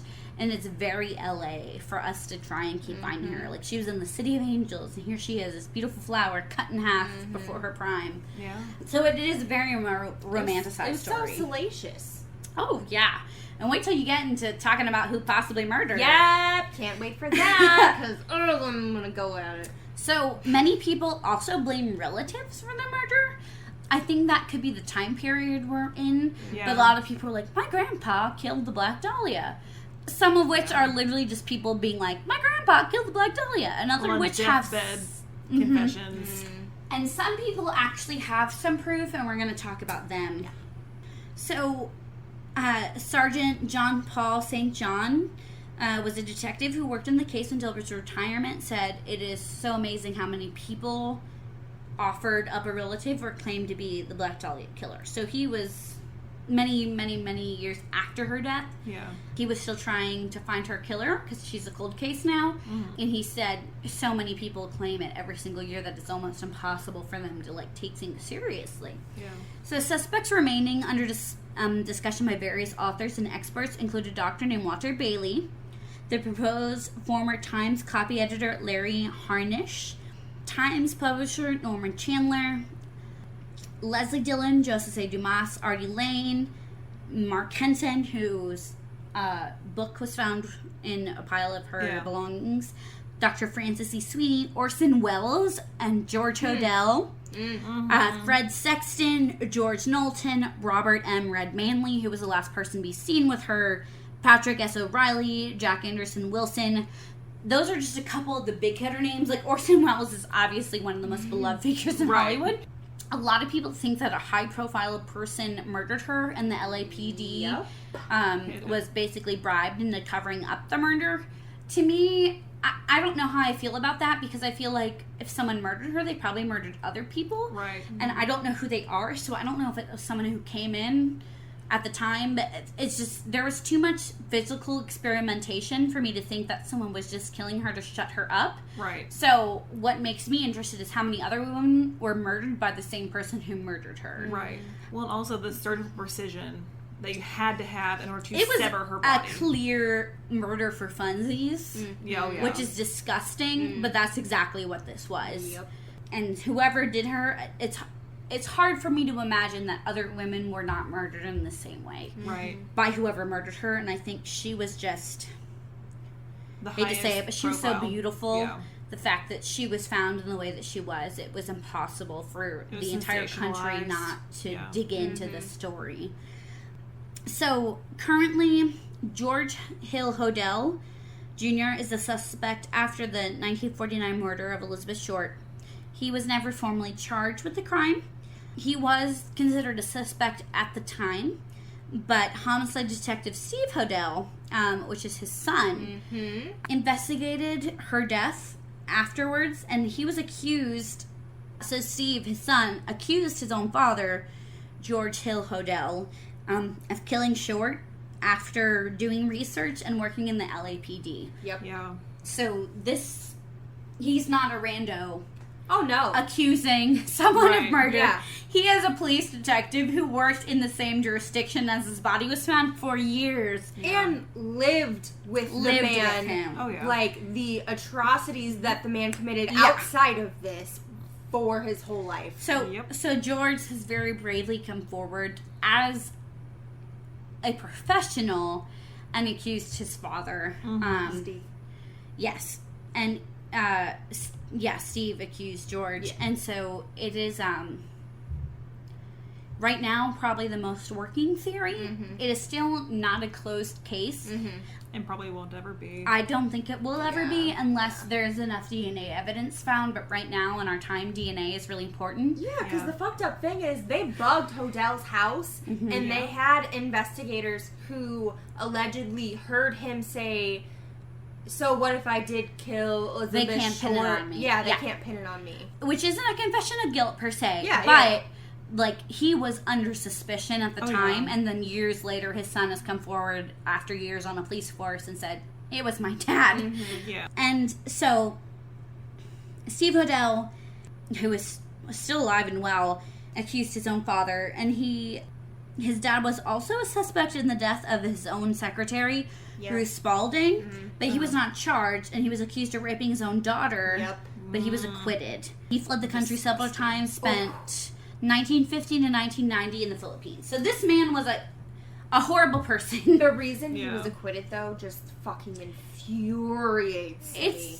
It's not great. So, like, Hodel was clearly a scumball. Oh, he was a piece of shit. Mm-hmm. Like I said, if you listen to the podcast, I'm not saying everyone always tells the truth, but like that, along with other evidence and other stories from other people, like, you can tell that he was a fucking piece of shit. Right. He was not a great guy. No. He was horrible in many, many ways. Obviously, if you're a murder suspect, multiple times for different Multiple suspects. times? Yes. you're probably not a good dude. Yeah. Not even And a little so bit. they actually brought cadaver dogs. So they lived in this Frank Lloyd Wright designed, gorgeous Hollywood mansion. Yeah. It's incredible, Yeah. right? And it's not a typical house. It's kind of castle-y, but also very modern. It's super interesting. Isn't it called like Sawyer, something like that house? It has a name. That's how you know it's cool. Starts with an S. And obviously It has one of the some name. most famous American architects designed the home. It's yeah, important. It's an important piece of Hollywood. And they actually brought cadaver dogs. It is privately owned by a different family now. Yeah. But there were cadaver dogs brought in that hit on 2 different spots in the backyard that had human remains in it at some point. Mm-hmm. Remember how many murders he was, investigated for? Yeah. It's Interesting. It is not great. Fucking fucker. So, Ugh. George Hodel was a surgeon who ran a venereal disease clinic in Yes, Hollywood. he did. So he had a lot of blackmail. Unfortunately, I think the stigma was even worse then than now than it is of venereal diseases, which is an epidemic, and people were seeking treatment so that they could be responsible with their current sexual partners and also take care of their own sexual health. But there was so much shame associated with it in the 40s. Especially for women who were not allowed to have premarital sex. He also is known to have run an illegal abortion clinic. So a lot of women in this time, their entire careers would have been ended if they were pregnant. Not only is it their choice, a lot of them were forced to sleep with people that they did not want to in order to get some of his orgies at his own house. So a lot of women did not have were not in control of their own sexual activities, because in this time, the whole casting couch thing is still a part of Hollywood. Fucking fuckers. So a lot of these women were raped, a lot of these women were forced into sexual activity, and a lot of these women were not ready to be parents for one reason or another, and abortion was extremely legal in this time, and it was still an extremely dangerous practice. And so he ran an underground abortion clinic, which is their own business. But at this time, it being illegal caused a lot of problems, because he basically had stacks of blackmail on whoever he wanted to in all of Hollywood. Because it was the women would get punished more than the fucking doctor performing the fucking abortion. And let me just say, the house that he lives in is an absolute monstrosity. Oh, yeah. Okay, he was not a family doctor. He was loaded. Yep. He was the top of the top. And, I know doctors are a crucial part in our society, but he was making even more than a lot of the stars, because everyone came to him. And because blackmail. Blackmail. Yeah. No, literally his practice was based on blackmail. I'm not saying he wasn't a brilliant doctor, because apparently he did a lot of help. But he used also his did a lot of power hurt. to do a lot of hurt. So he had been investigated, his phones were tapped, everything. In 2003, which is fairly recent, it was revealed in notes found from 1949 that investigators had wiretapped his home, and he said, "Supposing I did kill the Black Dahlia, they couldn't prove it now. They can't talk to my secretary because she's dead," which is the other murder case he was involved in. Woof. Super not suspicious guy. Yeah. So the whole story with them is that he was having an affair with her. Maybe they met because she was there to have an abortion. They don't know. But his son's theory is that they were having an affair and that he murdered her to get her from spreading information about the affair and the underground abortion clinic that he was running, because it was illegal. In 1991, Janice Knowlton, a woman who was 10 years old at the time of Short's murder, claimed that she witnessed her father, George Knowlton, beat Short to death with a claw hammer in the detached garage of her family home. So she published a book titled Daddy Was the Black Dahlia Killer in 1995, and she made claims that her father sexually molested her. Oh. The book was condemned by her stepsister as trash in 2004, and her stepsister claimed that she believed it was but it wasn't reality. I know because I lived with her and her father for 16 years, and the detective told the Times that Knowlton's claims were not consistent with the facts of the case. Well, I was going to say, with the beating with a clawfoot hammer, I mean, that doesn't line up with... No. So I don't know if this woman was dealing with her own traumas or if she was interested in getting some notoriety. Regardless, that claim seems to not be correct, just because Elizabeth did not have any bruising on her when she was found murdered. It was clear that she had ligature marks and she had bruising from that, but it was clear that she was not beat to death. Yes. There was many other things wrong with her corpse, but that did not seem to be one of them. And so whether or not this woman was dealing with her own trauma and manifesting it in different ways, or whether she just wanted notoriety. Right. Because she was 10. That was a long time ago. Yeah. So Short was buried in the Mountain View Cemetery in Oakland. Her younger sister grew up, got married, had their own kids. Their mother, Phoebe, moved to Oakland to be near her daughter's grave, but she eventually moved back to the East Coast in the 70s, and she lived a very long life. In February 1997, just 2 weeks after Short's murder, the Republican State Assemblyman C. Don Field was prompted by the case to introduce a bill calling for the formation of a sex offender registry. Good. So the state of California would become the first U.S. state to make the registration of sex offenders mandatory. At least some good came from this fucking So atrocity. I actually wanted to put that in here because that is interesting. Also, it was a Republican who passed the bill, which I also think is really interesting. So basically what this state is that there was so much outrage about her murder. And again, they couldn't find semen on her, but it was clearly a sexually motivated crime. Right. And so they made the sex offender registry mandatory. And California was the first state to pass this. So this is now mandatory in most states. I think all states, actually. I think it's a federal database. I fucking hope so. Yeah. That makes it common knowledge that if you are accused of a sex crime, and now some of those are like indecent exposure and things, right? But it goes all the way up to like child rape and sexually assaulting women and men. So it's an important thing, but this was the first time that this was actually taken into a registry, and now all of this is online. Yeah. So I did want to put that in here that unfortunately this woman she was murdered and killed way before her prime, but there was something positive that came out of this. Yeah. There are tons of movies and documentaries on her. I meant the fact that she was beautiful and young, was clearly killed in a sexual way, makes her so interesting. I hate to say that it was only one murder, but in the grand scheme of things, there only being one body is interesting for the popularity that she gained. Right. But the one positive about her is that she is the focus of this. It is the Black Dahlia. Yeah. So she is the focus of this, not her murderer. Hodel clearly thinks it was his father. He, in a couple of interviews, he said it's a closed case to him. He truly believes his father killed her for one reason or another. A lot of people think that she ended up learning something that she wasn't supposed to know, or that she talked to the wrong person. But regardless of whatever reason, and that's in a quote because there's no reason to ever murder someone, right? She was viciously murdered, and her post-mortem mutilation is really unique. Did we talk about what actually killed her? So she has ligature marks. Yeah. She was exsanguinated, and she was bisected, but I think those are post-mortem. I think she was actually strangled. That's how it actually killed her. Because I was pretty sure that's what it was, but I don't think we ever said it on here. Which is also a very sexual way of killing someone. She didn't have any blunt force trauma. She had no sharp force trauma, so she wasn't stabbed anywhere. Do you know how long it takes to strangle someone to death? Well, and because she had ligature marks on her ankles and hands and her neck, it seems like it may have been like a garroting, so it was ligature strangulation.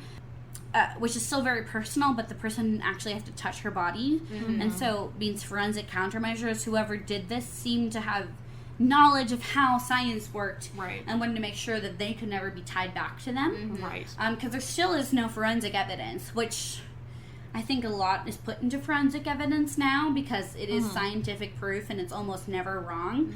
But in the 40s, to have that foresight to make sure that nothing could ever be determined from her body, Right. that's It's unfortunately someone thorough. who's a genius. Yeah. Who should have been using their genius for good, not evil. Well, but and it here we also are. makes you wonder if they cut the body in half as a means to help them more easily move it. relocate Yeah. the body. So there's a lot of thought on, but here's the thing. Bodies weigh a lot. She was a very petite woman, but dead weight is heavy. Yep. Yeah. Like, there's a reason Yep. why they call it that. So some people think it could have been a practical need, Yeah. but the way that she was severed doesn't necessarily mean practical. Oh, yeah. No. I I serve think, both. Yeah, that's what I was... well, I think it's more of the way that they wanted her to be seen after her death. Yeah. I think it's more of a sexual component than a forensic countermeasure. I think the gasoline was a forensic countermeasure, but they literally took the time to pose 2 different parts of her body in a sexually Yeah. explicit pose. Yeah.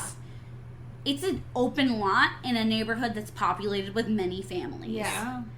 Like, he spent time putting the body in a sexually explicit pose. Someone was doing this for fun and to mock someone or mock her or something horrible.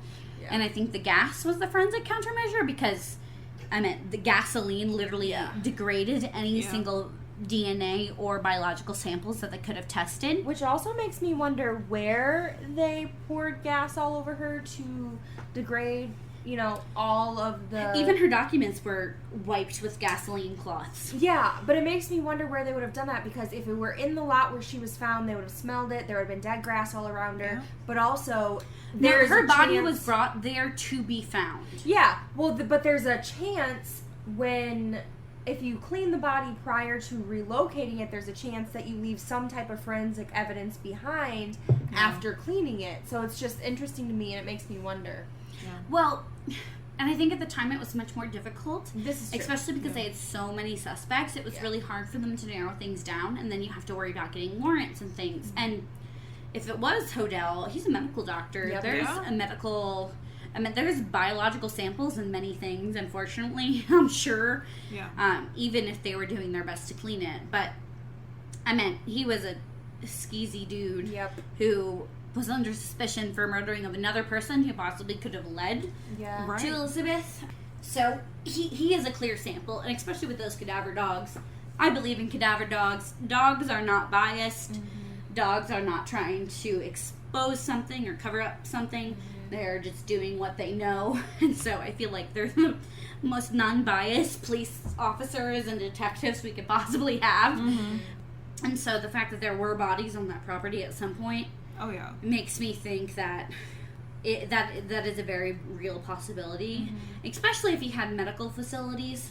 Like, no one's going to think twice about a bunch of blood in a medical facility, especially if he's doing abortions, which is an unfortunately dangerous and gory medical procedure. God, yeah. So, I don't know. I think just like Jack the Ripper, we're never going to have an exact answer. I think that's part of the charm and part of the sexiness, for lack of a better word, of this case.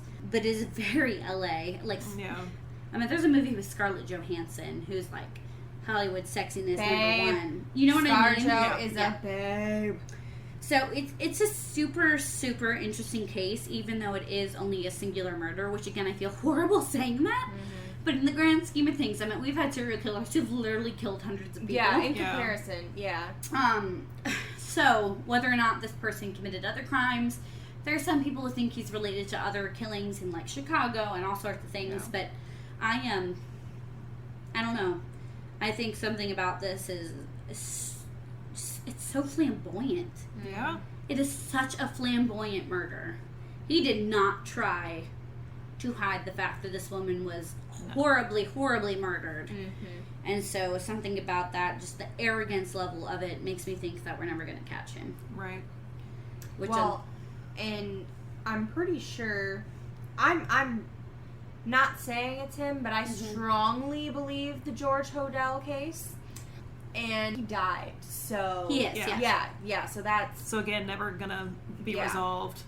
And the way our justice system works is you're innocent until proven guilty. And I think enough time has passed that we may never actually be able to prove anyone guilty. Yep. I mean, there's always exhuming of bodies and things, but that's a whole other story and a whole other... You know what I mean? Well, we have enough problems going on right now that... Yeah. But she's still considered an open case. So Elizabeth is still a cold case in Los Angeles County. Many, many, many LAPD have worked on her case. Hopefully, most of them working to try and find her killer, not working for the killer. But LA is notorious for having corruption in their system, much like most of this country.